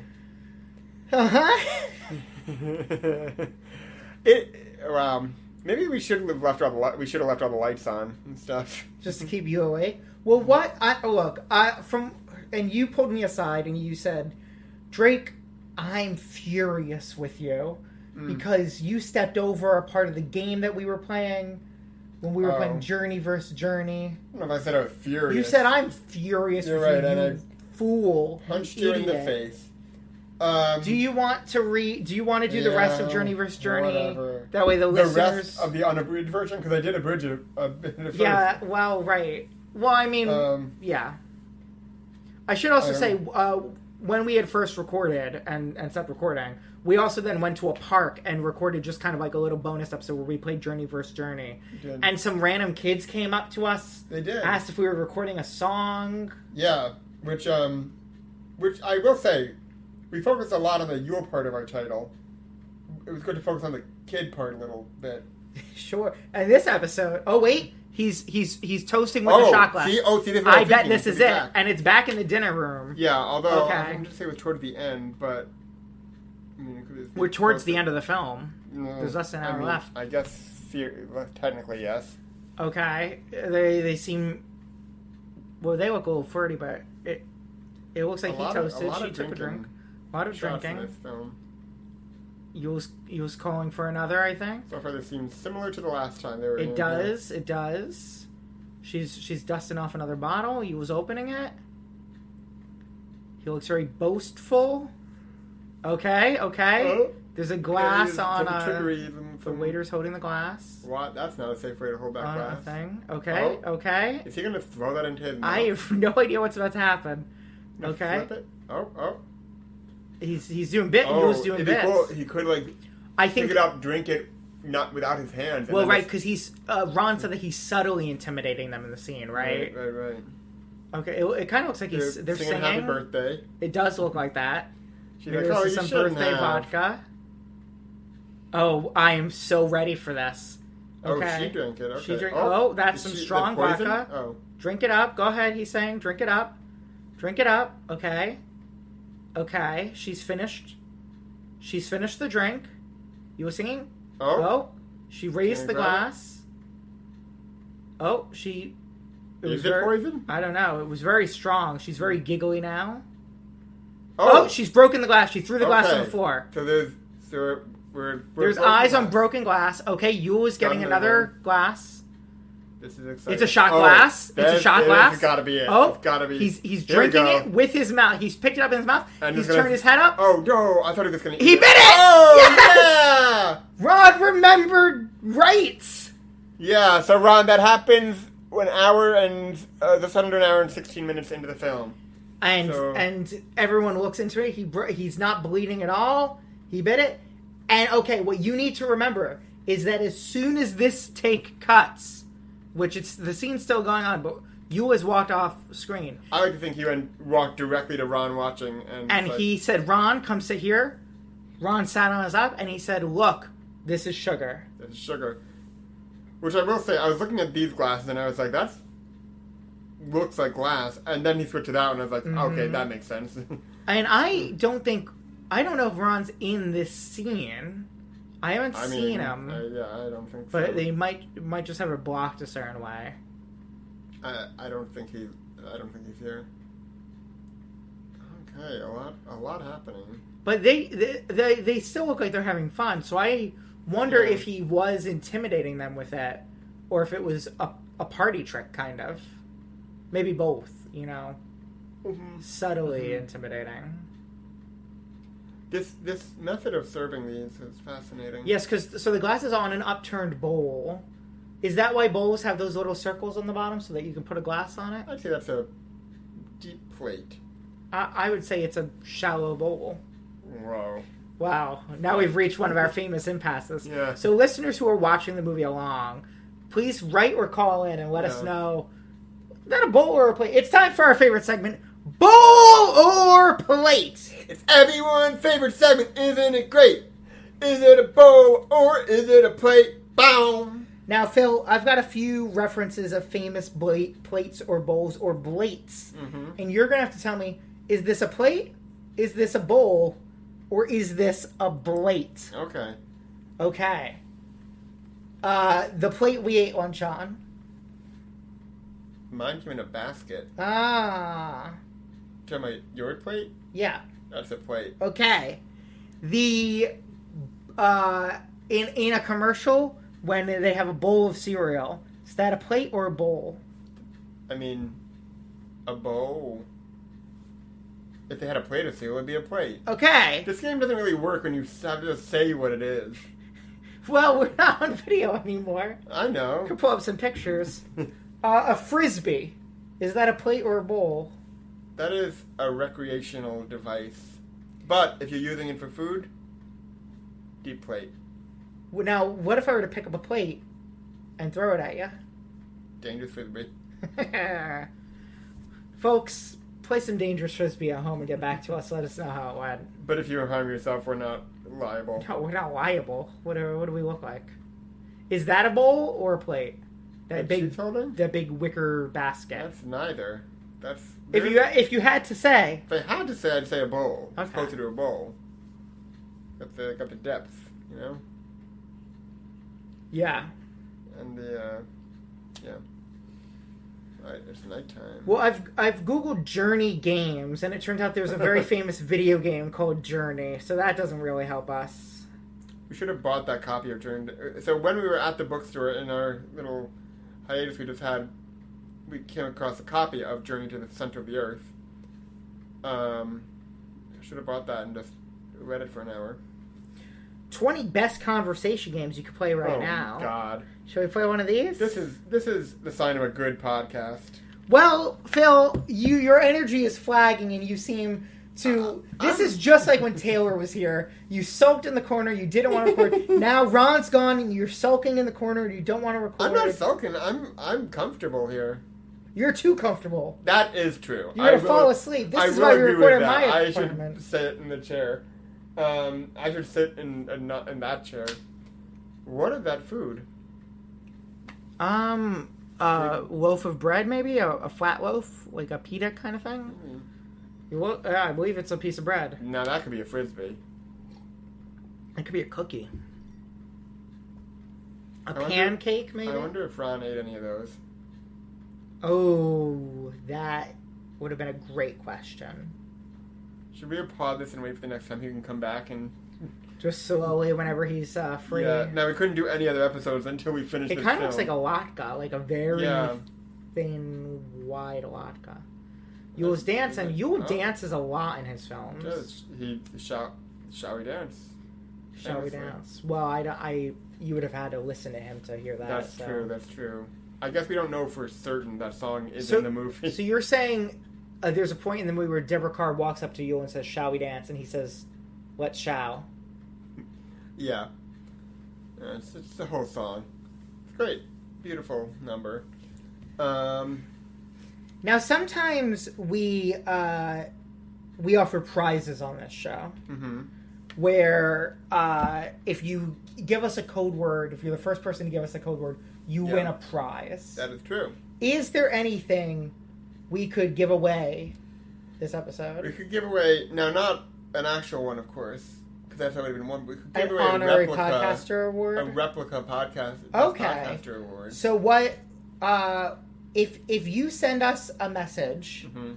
if you call in any form, and you say, podcast please. Yeah. Great. We will send you... Well, we will give you an award. Yeah, you have to come pick it up in New York City. Yeah, you have to get in New York City. And we'll give you an exact replica of the same award won by legendary filmmaker Ron Howard. Which he did accept and take with him when he left. Yes, and I believe that he will wear that on his shirt the rest of the day and then put it on his trophy wall. Well, and I was honored to hear that it's his most cherished award. It is. To our knowledge, he may have won another award by now. He could have won another award. He's very talented. I could see that have happened. It's been a couple hours since he left here. We don't know what the business meeting was about. It could be. He might have gone We've got some business to take care of. He might not even remember us anymore because it's old news now. No, I'm sure he does. And for new listeners, this podcast releases once a month. On the 10th. On the 10th, every month. Every month, without fail. Well, with some fails, to be honest. Oh, some trouble in paradise in here. Next month we're watching The Sound and the Fury. The Sound and the Fury. Which, cool title. Cool title. We're going to have some topics that... Mm-hmm. Usually we both bring a topic to discuss on the podcast. Yeah. Yeah.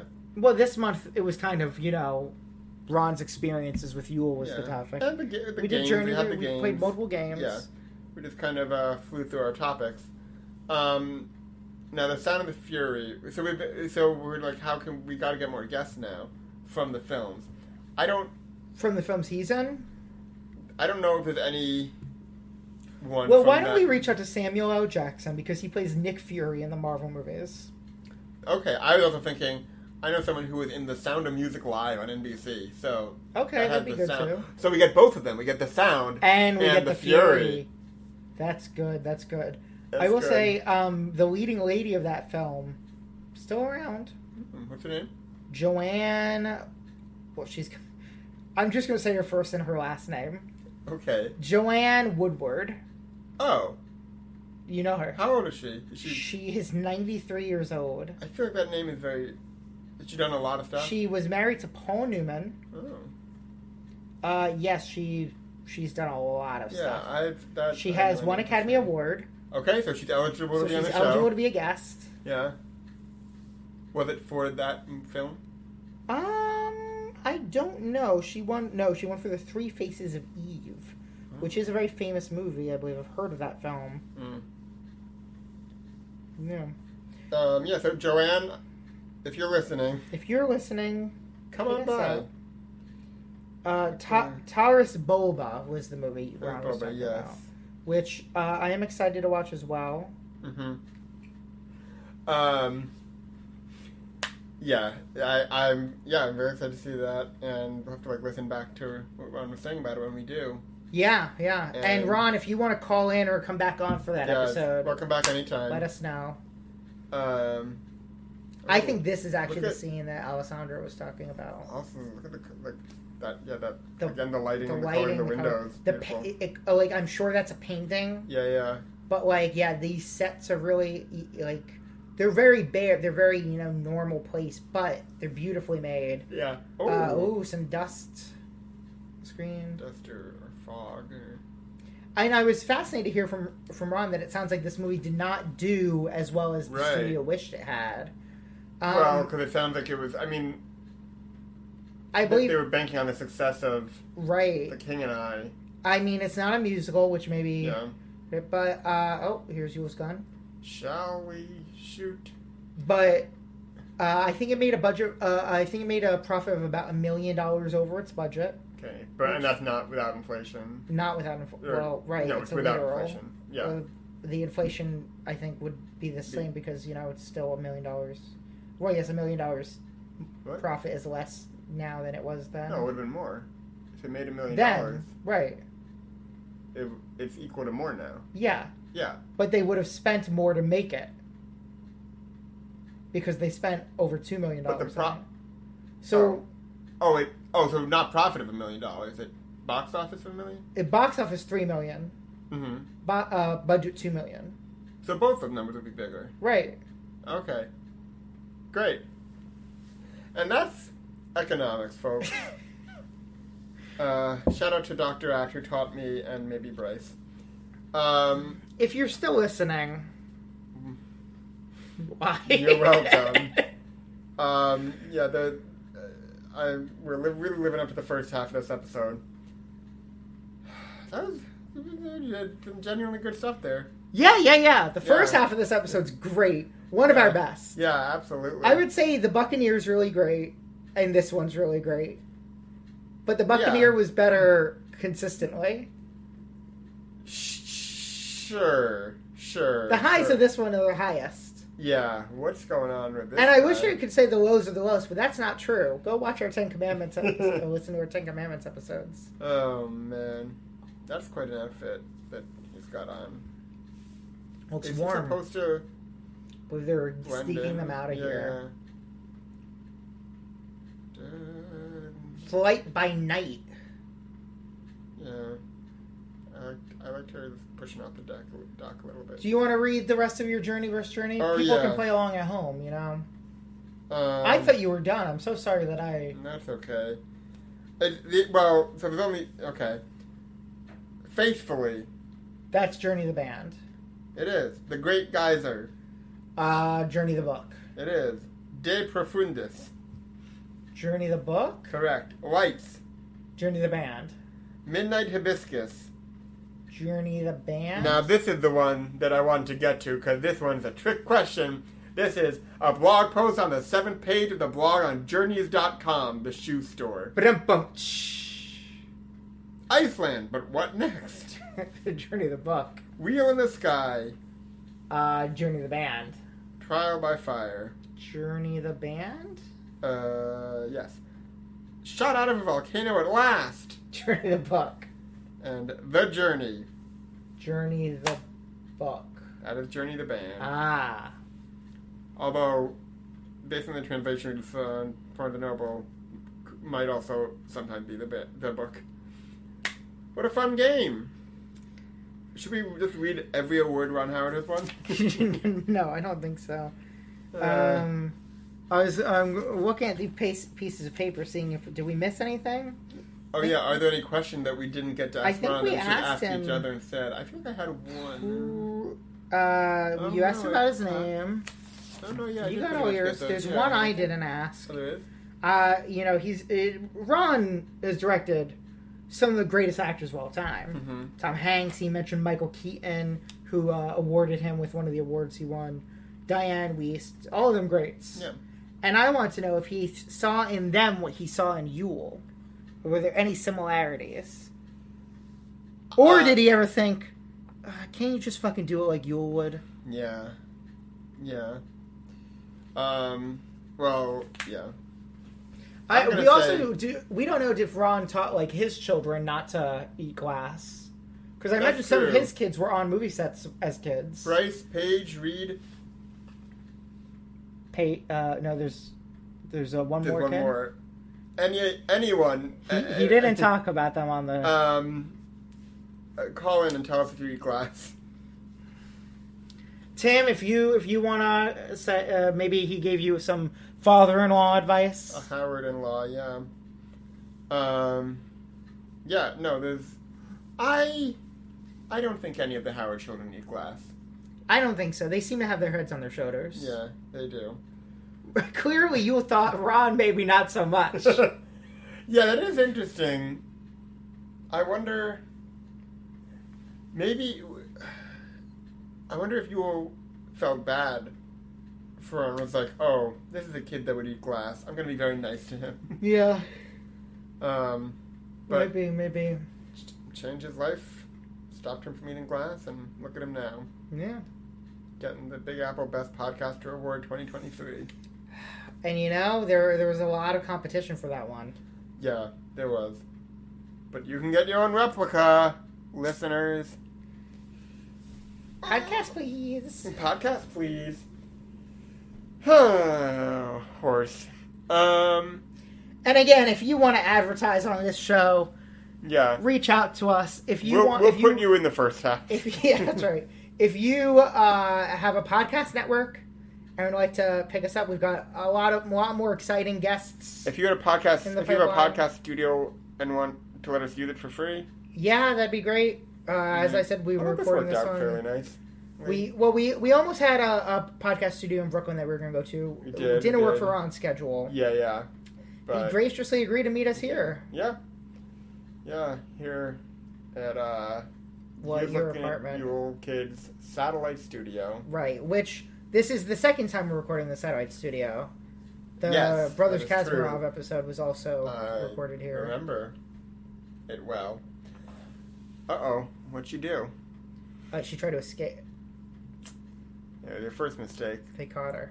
Yul was on a horse. So this is the first time we've seen Yul on a horse? We've seen him on an elephant, I think. That feels... We have seen him on an elephant. I feel like we must have seen him on a horse before. Right? Let's go rewatch them all. Just looking for horses. Here's... Looking at you, horse. Horsing around. Horse and Well. here's a Yule. Yeah. I don't know, man. I don't know. You've got a gigantic poster for Spider-Man Turn Off the Dark. I do. Which is exactly opposite where Ron was saying. That is true. There was a big light in front of it. That's true. That's true. Which, again, as I stand by, when the lights are up, it feels a lot less like an apartment. It's true. It's true. Yeah. I did realize my sheet music book for Tick, Tick, Boom is right in the front, and he produced that film. He did. Good film. Look, everything he touches turns to gold. Yeah. Including this podcast. And see, when he's not around, it doesn't always... Yeah. There's a lot happening. Yeah. Sometimes I do think, and from Ron's description, it sounded like this movie's pretty good. Sometimes I do think, man, I wish I could hear some of this. I wish I really knew what was going on. Mm-hmm. But that's not the show. Yeah. I guess we could have asked him more about that, because he recently watched it, possibly for the first time. He only watched the first half hour, though, remember? Oh. Did I miss that? He revealed that because he was not sure if they had glass. I thought he was saying he wasn't, like, fully paying attention. Maybe he wasn't paying attention after the first half hour. Yeah. Alessandra, who was helping us, did watch this with sound last night. We could have, should I call Alessandra? I'm not going to do that. No. We would never call someone during the podcast. Not unprompted. Yeah, that'd be ridiculous. Oh, slam that door. There's a lot of weathered green wood in this set location, and whenever it's in the background, I keep thinking they're in like a terrarium. Well, now it's not irrelevant. You ever have a terrarium day? Oh, get pepped up. You got to keep your energy, Drake. You ever have a terrarium day, Philip? Yeah. Okay. Oh, you forgot to ask Ron that. If he has terrarium days? Yeah. I think he's too much of a go-getter to have a terrarium day. Sure. He's wheeling and dealing. What if he wants to go get a terrarium? That's not a terrarium day.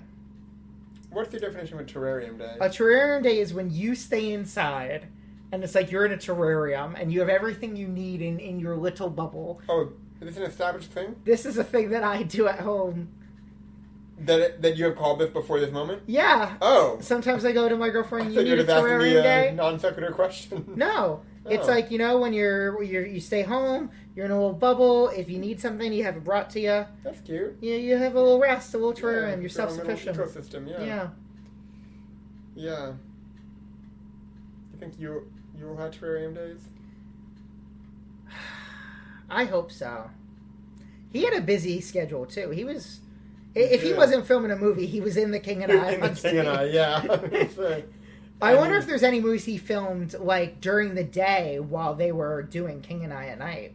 Probably, right? Yeah. He did that show. He did it so much. Diana Ashmore. Oh, there's some text.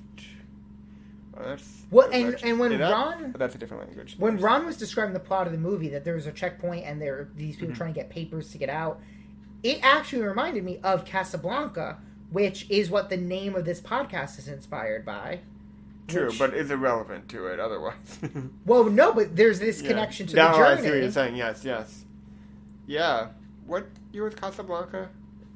Oh, I want to say like 58. It's around here, I think. Okay. No, wait, that can't be right. It was filmed during World War II, because it's set during World War II. So the 30s. 40s. Okay. I know history. Yeah. And Roman numerals. I think you're right about L. Thinking about the Roman numerals still. Yeah. Romano numerals. Those are numbers you I'm going to make my own numbers. You should make your own numbers. Yeah. Have I ever made my own numbers? People call in and let us know about the numbers you've created. Yeah. I feel like a lot of people... Well, also, here's something. Mm-hmm.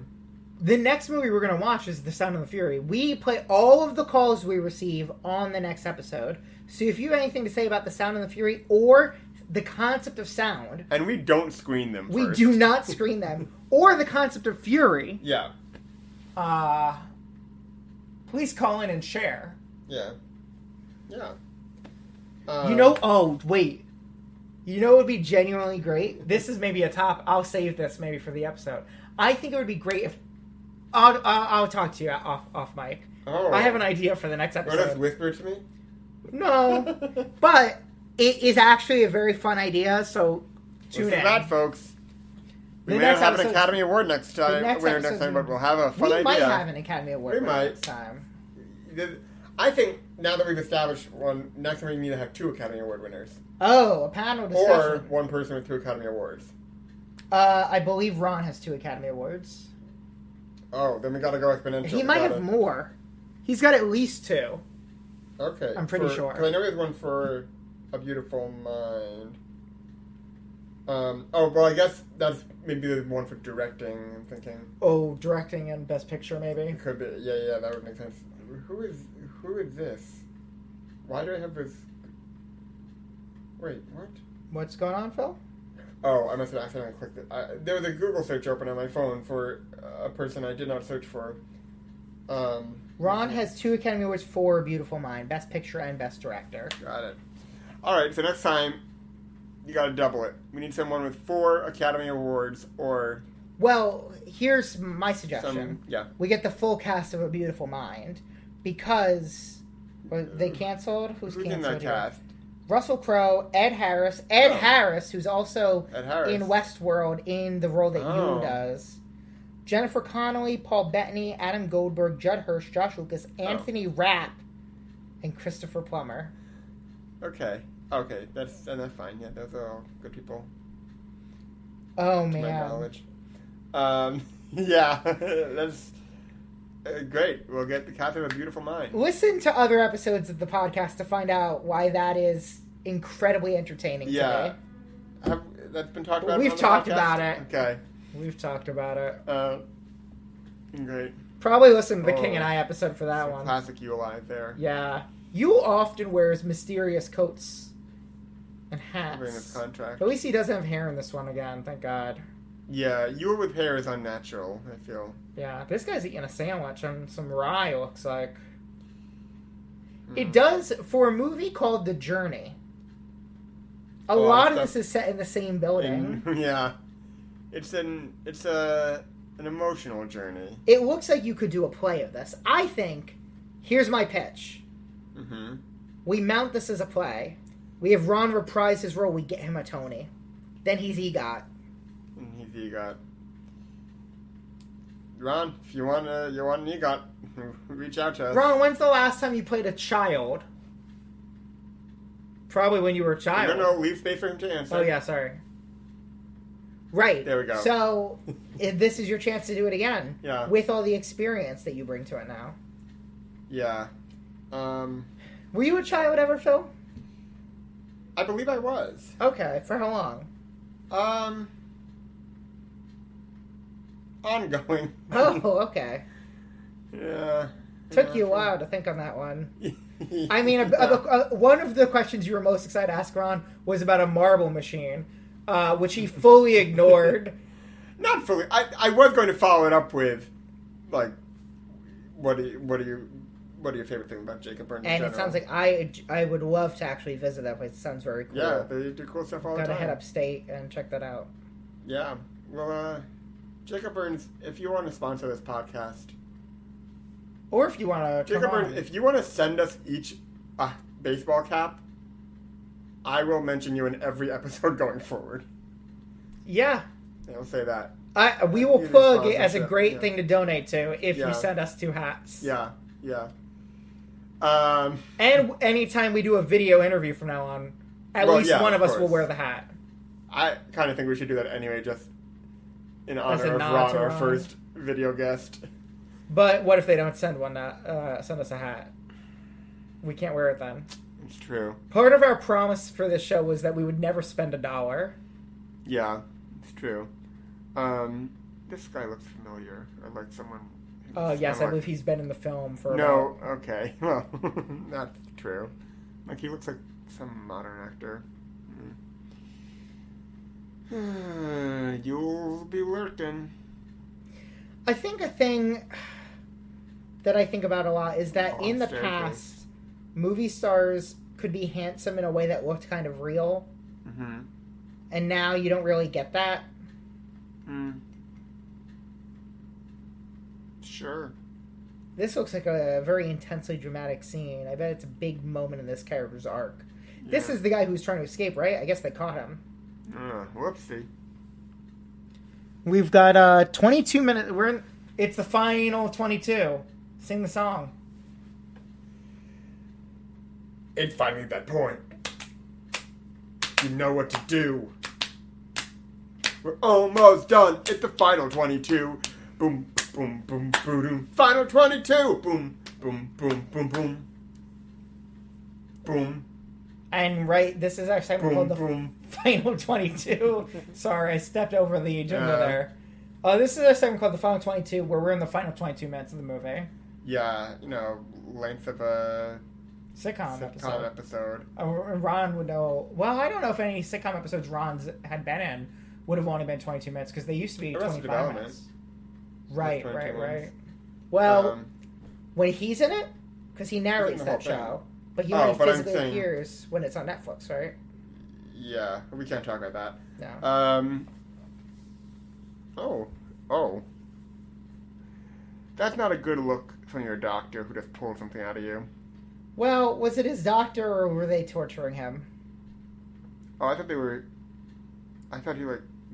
taking out a bullet or something. But did they put that bullet in? I would imagine they're taking it out.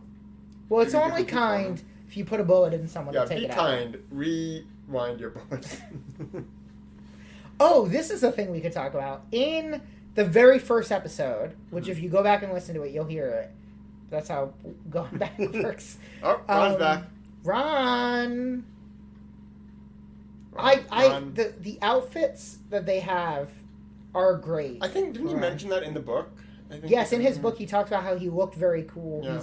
He's got a little bathrobe on. He's clutching his mom. Ron and Flip.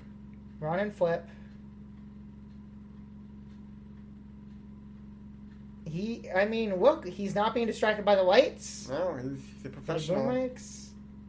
He is doing a great job, genuinely. Oh, yeah. I think that's a... there's a reason he's had such a successful career. Right? Yeah.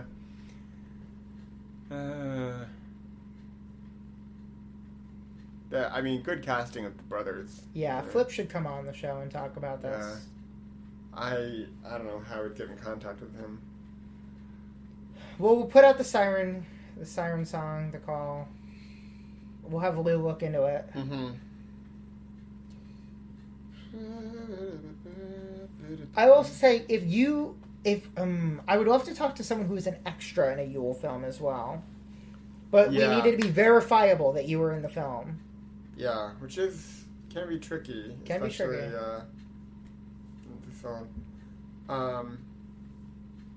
I'd also be interested in talking to someone who's an extra in one of Ron's early films when he wanted more extras.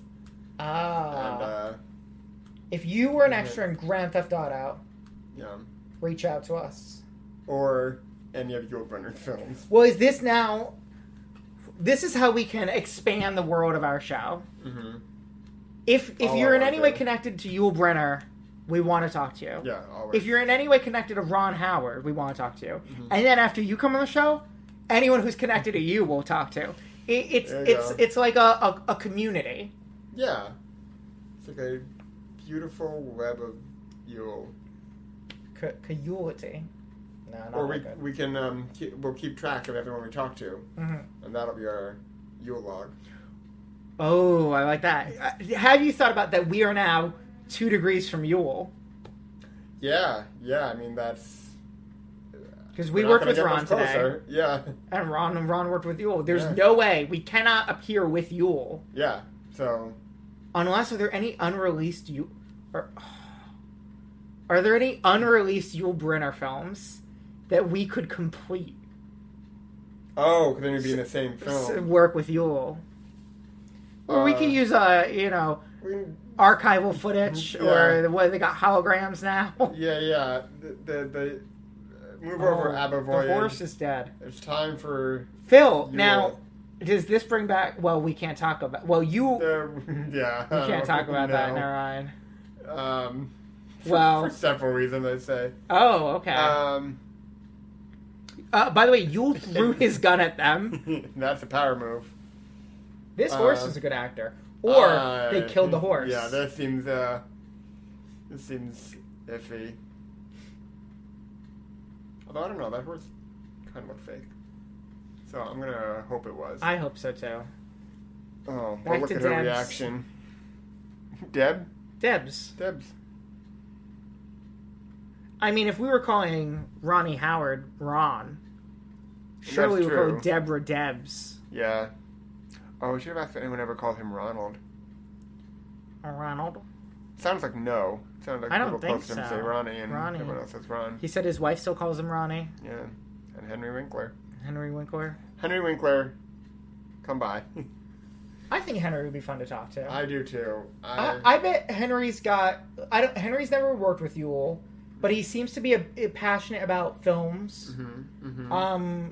I'd love to have him on for a conversation just about the movies. Yeah. You don't need to plug anything. Don't need to get into your career. No. Just hang out, talk about some movies. Talk a bit about how he likes to fish. Yeah, we could. We should go fishing with Henry Winkler. Yeah, Henry Winkler, invite us along to your next fishing trip. Invite us fishing. We'll record on the boat. Yeah. I can't wait for Ron to listen back to this and immediately hear that the rest of the podcast is us begging other people to also come on. I mean, we've done fine so far. Yeah. Oh, Euless loves throwing things here. Oh, a mysterious door. And you did recently have someone ask when they could be on the podcast. On this weekend. Didn't that happen? I did? Didn't a writer friend of ours ask when she could be on the podcast? Oh, yeah. Kind of, yeah. But more like, yeah. It was insinuated that she should have been on already. But I think that's not on us. I've invited her. Yeah. So now, anytime after she wins an Academy Award. Yeah. That's a bowl. That's a plate. No, this is a metal bowl. Looks like it would be a great thing to eat popcorn. It's like a dog bowl. I guess there's soup in it or something. A dog bowl? I mean, yeah, I can see that too. The shape of But if you ever... There's, that movie theater chain, the Alamo Draft House. Have you ever been there? Familiar with it, yes. We've been there together? Probably. Have we? Or maybe not. I don't know. The last time I was there was to see, was right before the pandemic. To see something hosted by that same writer friend of ours of a bad musical movie. Too bad we can't shit talk that movie musical. I can, however, shit talk some musicals. I don't know if it would be promoting or not, but I could talk about the Broadway musical and how that's garbage. You see that on Broadway? No, but I've watched the recording of it. So is that a movie? Sure. I don't know. Unrelated question. You like dogs or cats more? Well, I do like cats more. All right. But that is not indicative of my taste in musical I've heard the unrelated question. Theater. Unrelated question. Unrelated. Yeah. But I like both. I've owned both. I've been friends with both. Been friends with ducks. I was going to say, have you owned any other pets? Yeah. Ducks. My brother had a gecko. A jumping lizard. Oh. Or I think maybe it was just another lizard. His name was Jumpy. That's what The gecko's named Gary. Had a duck named Quack Quack. Mm-hmm. I think that's the extent we took care of a gerbil or a guinea pig once. Okay. Have I ever told you the story about my great Aunt Mary and the guinea pig? You have. You want to put it on the pod? No, I don't need my great Aunt Mary to be canceled. All right. She's dead. She's canceled by God. Yeah. R.I.P. Mary. R.I.P. Mary. A lot of very loose antics with guns. Maybe the same gun here. Phil, would you consider yourself a loose cannon? That's kind of like a big gun. Bringing out the big guns. When they say that, they mean you? They mean bring out the loose cannons. Yeah. No. Okay. Unless you light my fuse. Oh! Ever tell you lived next to someone who had a cannon in his backyard for a while? I don't think so. Yeah. A working cannon? Yeah. It would fire it off at, like, backyard parties. What? Did you live on the street from Mary Poppins? Yeah. And actually, this is in Long Island, downstate. You lived on Long Island? For a year and a half. When was this? In kindergarten and half of first grade. Huh. I thought you lived in the city for kindergarten. Before I went to preschool. So you never went to school in New York City? Went to preschool. Preschool? Yeah. Well, that's before school now, isn't it? That's a good point. By its very definition, it's not school. Yeah, I get that fair. If I went to post school in New York, that doesn't mean much either, does it? All right, no. But we went back a few years ago. This is our... Oh, more broken glass. He's breaking it somewhere. Don't think they can eat this one, though. Take a bite. Take a bite. Take a bite. Oh, they're ashamed of him for not taking a bite. I would leave, too. Yeah. We know you can do it. We know you can do it, Yul. Is he gonna survive this movie? I don't know.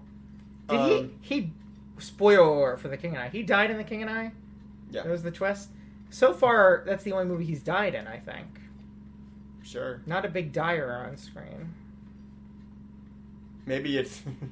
Maybe that's in Deborah Carr's contract. If she's doing a movie with Yul, it's gotta go. Do you know what I found out while researching this movie?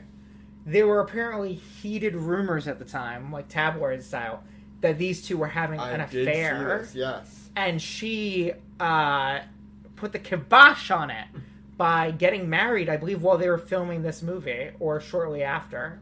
Listen, if I've learned anything from the children's cartoon SpongeBob SquarePants, it doesn't matter. Would you care to elaborate? No, Ariana Grande. Oh, well, that has nothing to do with the children's cartoon SpongeBob SquarePants. That has everything to do with the garbage Broadway musical SpongeBob SquarePants. Yeah, fine. I'm putting out a hit list. These are, well, not hit list. Opposite of these movies. These musicals suck. Number one. Oh my god. SpongeBob SquarePants. Oh my god. I'm not on board with this. I'm not on board with all of this list. Number 3. Yes. Kimberly Akimbo. No, that's fine. I think it's bad, but Nathan Lane's gonna come murder you. Nathan Lane owes me a new pair of Doc Martens. He's not in that show. No, but we've established he's the mayor of Broadway, and everyone who listens knows all our inside jokes. So we went to a show called Gary together. We were in the front row. So much fun. It was a retelling of... Titus Andronicus. Right. A sequel to Titus Andronicus. Yeah, sure. And there's a point where he spits stage blood onto the audience. They gave us ponchos because we were in the splash zone. And... So, what a fun time. He got blood, which was mostly sugar... I imagine. Just like Yul's glass. All over my Doc Martens, which cost hundreds of dollars. Now, I don't have... Oh, Yul's got a great smile. That's a new face from Yul, I think. Yul would have been a good Lex Luthor. Got the hair for it.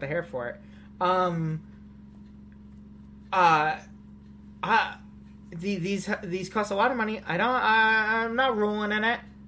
We need a sponsor now. Maybe I can get some later. But Doc Martens, if you want to sponsor us, we'll send Drake a pair of new shoes. Nathan Lane, if you want to sponsor us, not acceptable unless you send Drake a pair of new shoes. Blood all over them, ruined, stained. I did everything to try to get them out, couldn't do it. Should have filed a class action lawsuit against Gary on Broadway. I should have. That was a great show. Very funny. So bad. There are shows I like. We'll listen to the King and I episode for more on that. I mean, we could get back to the list of musical theater if you want. We could. We don't have time to get many in here. Yeah, we can't go... I think we just... If that bonus episode is never released, It's just a you're saying no, they have to email for that. So if you want to know about the shows... Well, I don't remember where we left off is the thing. I know where we left off in the King and I episode. Oh, wait, you know what? It was like... It was right after... It was Sincerely Oscar. Oh, yeah, we said, they're kissing. Hachi, Machu, which they didn't kiss in the King and I, right? Don't they? I don't know. Think so. I don't remember. I mean, we watched that almost a year ago. Yeah, but I'm also thinking of, like, I saw the show. This has the feeling of a last goodbye. It does, and the movie is almost over. The movie's almost over, and I think this might have been the last time these two worked together. Is that true? Let me see. Oh, if only we could Google this. Oh, who's this? Oh, hey, little buddy, who are you? Oh, it's me, Googly the Googler! Oh, hey. Well, you're gonna help us out? Yeah! You want me to Google that for you? Oh, yeah, sure. Let me pull it up. Okay, Google. HOW space MANY space MOVIES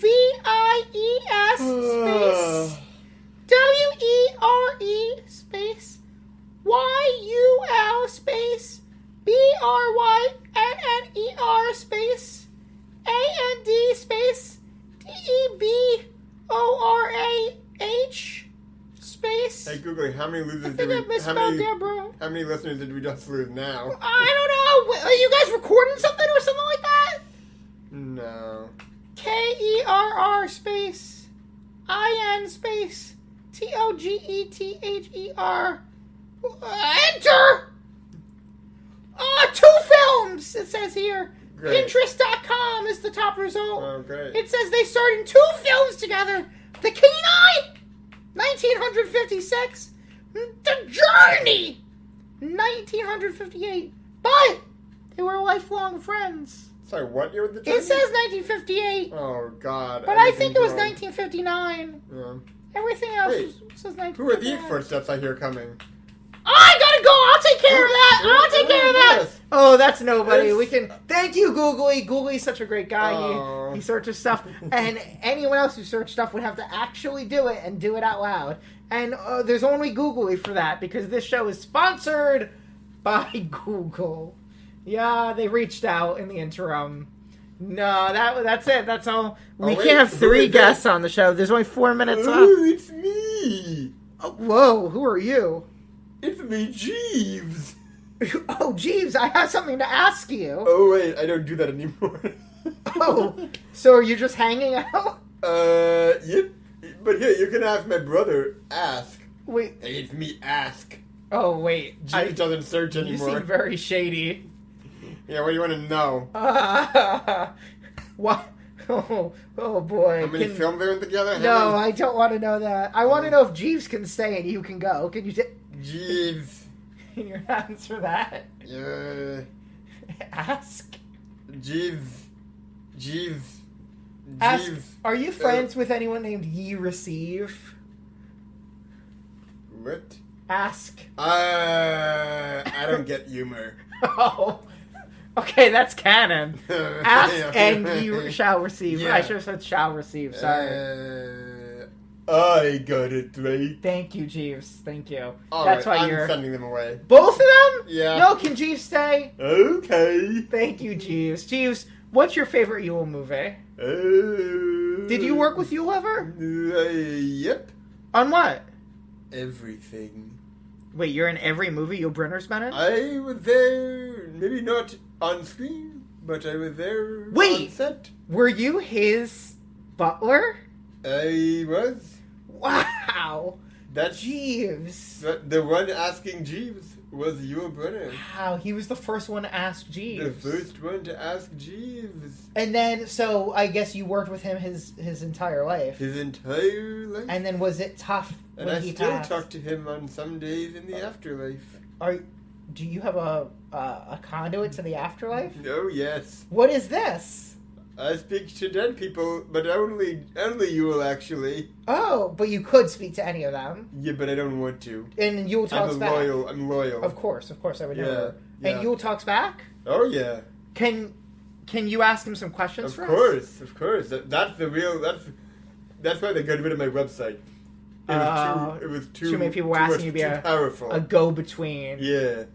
Between Yul. If you ask Jeeves, you're asking the spirits. Well, Jeeves, we're almost out of time for this episode. Will you come back next month? Oh, of course. And I do have 7 Academy Awards. Oh, you do? I do. For butlery? For outstanding butlery in a motion picture? Outstanding butlery. Did you work with Ron on one for visual effects? A Beautiful Mind? Mind? That was a side job. I was the Beautiful Mind. It's about you. In a way. Because Ron never got to work with Yul again. Yeah. But he was wanted to, so I was the closest. So I would be there on set to be that conduit to Yul. I don't know why he didn't bring this up. I can't believe he didn't. Maybe he didn't want to blow up your spot. Yeah. He seems like a good friend. He never worked with Yul again when he was alive. Right. For the rest of his life. When he's been dead, he's worked But he has worked with him several times. Yul's there for all his films. Oh. Yeah. So Yul is in Star Wars. A space movie. A space movie, yeah. One of them, yeah. Did he just get shot? I mean, I know what happened. You've seen the film. Well, you were on set, right? Yeah. And it does. Jeeves, did you bring out the glasses that Ron and Yul? Yeah, and I wanted Ron to eat that glass. Well, I love making children eat glass. No, what? Jeeves, do you think babies should have rights? Depends on the baby. Oh no, Jeeves. All right, we're wrapping up here, Jeeves. You gotta go. Really? Bye, Jeeves. Yeah, bye, Jeeves. It's the end of the podcast. It's the end of the movie. What did I miss? I went to the bathroom. Dude, Jeeves is anti-baby. Oh my God. Some of them. He's not a friend of the podcast. You say bye, Jeeves? Yeah, he did. Great joke. All right. And that's it. We're done with the movie. Are there credits or is it all the beginning credits? 42 credits. seconds. Billy Ronnie Howard. There he is. Yeah. Ron, thank you so much for coming to the show. Oh, Flip was named after himself. How come he didn't play Ronnie Rhinelander? Well, or do you think Flip took the nickname Flip from this movie? Oh, maybe. I mean, it still seems like his name is Philip. Maybe it's just a coincidence. I know Nathan Lane did that, from... His name wasn't Nathan? His name was not Nathan. He took that from Guys and Dolls. That is a true fact. Huh. Yeah, Nathan Detroit. What's his first name? I don't know. All right. Well, everyone, thanks for listening. Ron, thanks for coming on the show. Yes. Hope to hear from you soon. And folks, call in. Let us know what you thought. This has been another exciting episode of Here's Looking at Yul, Kid.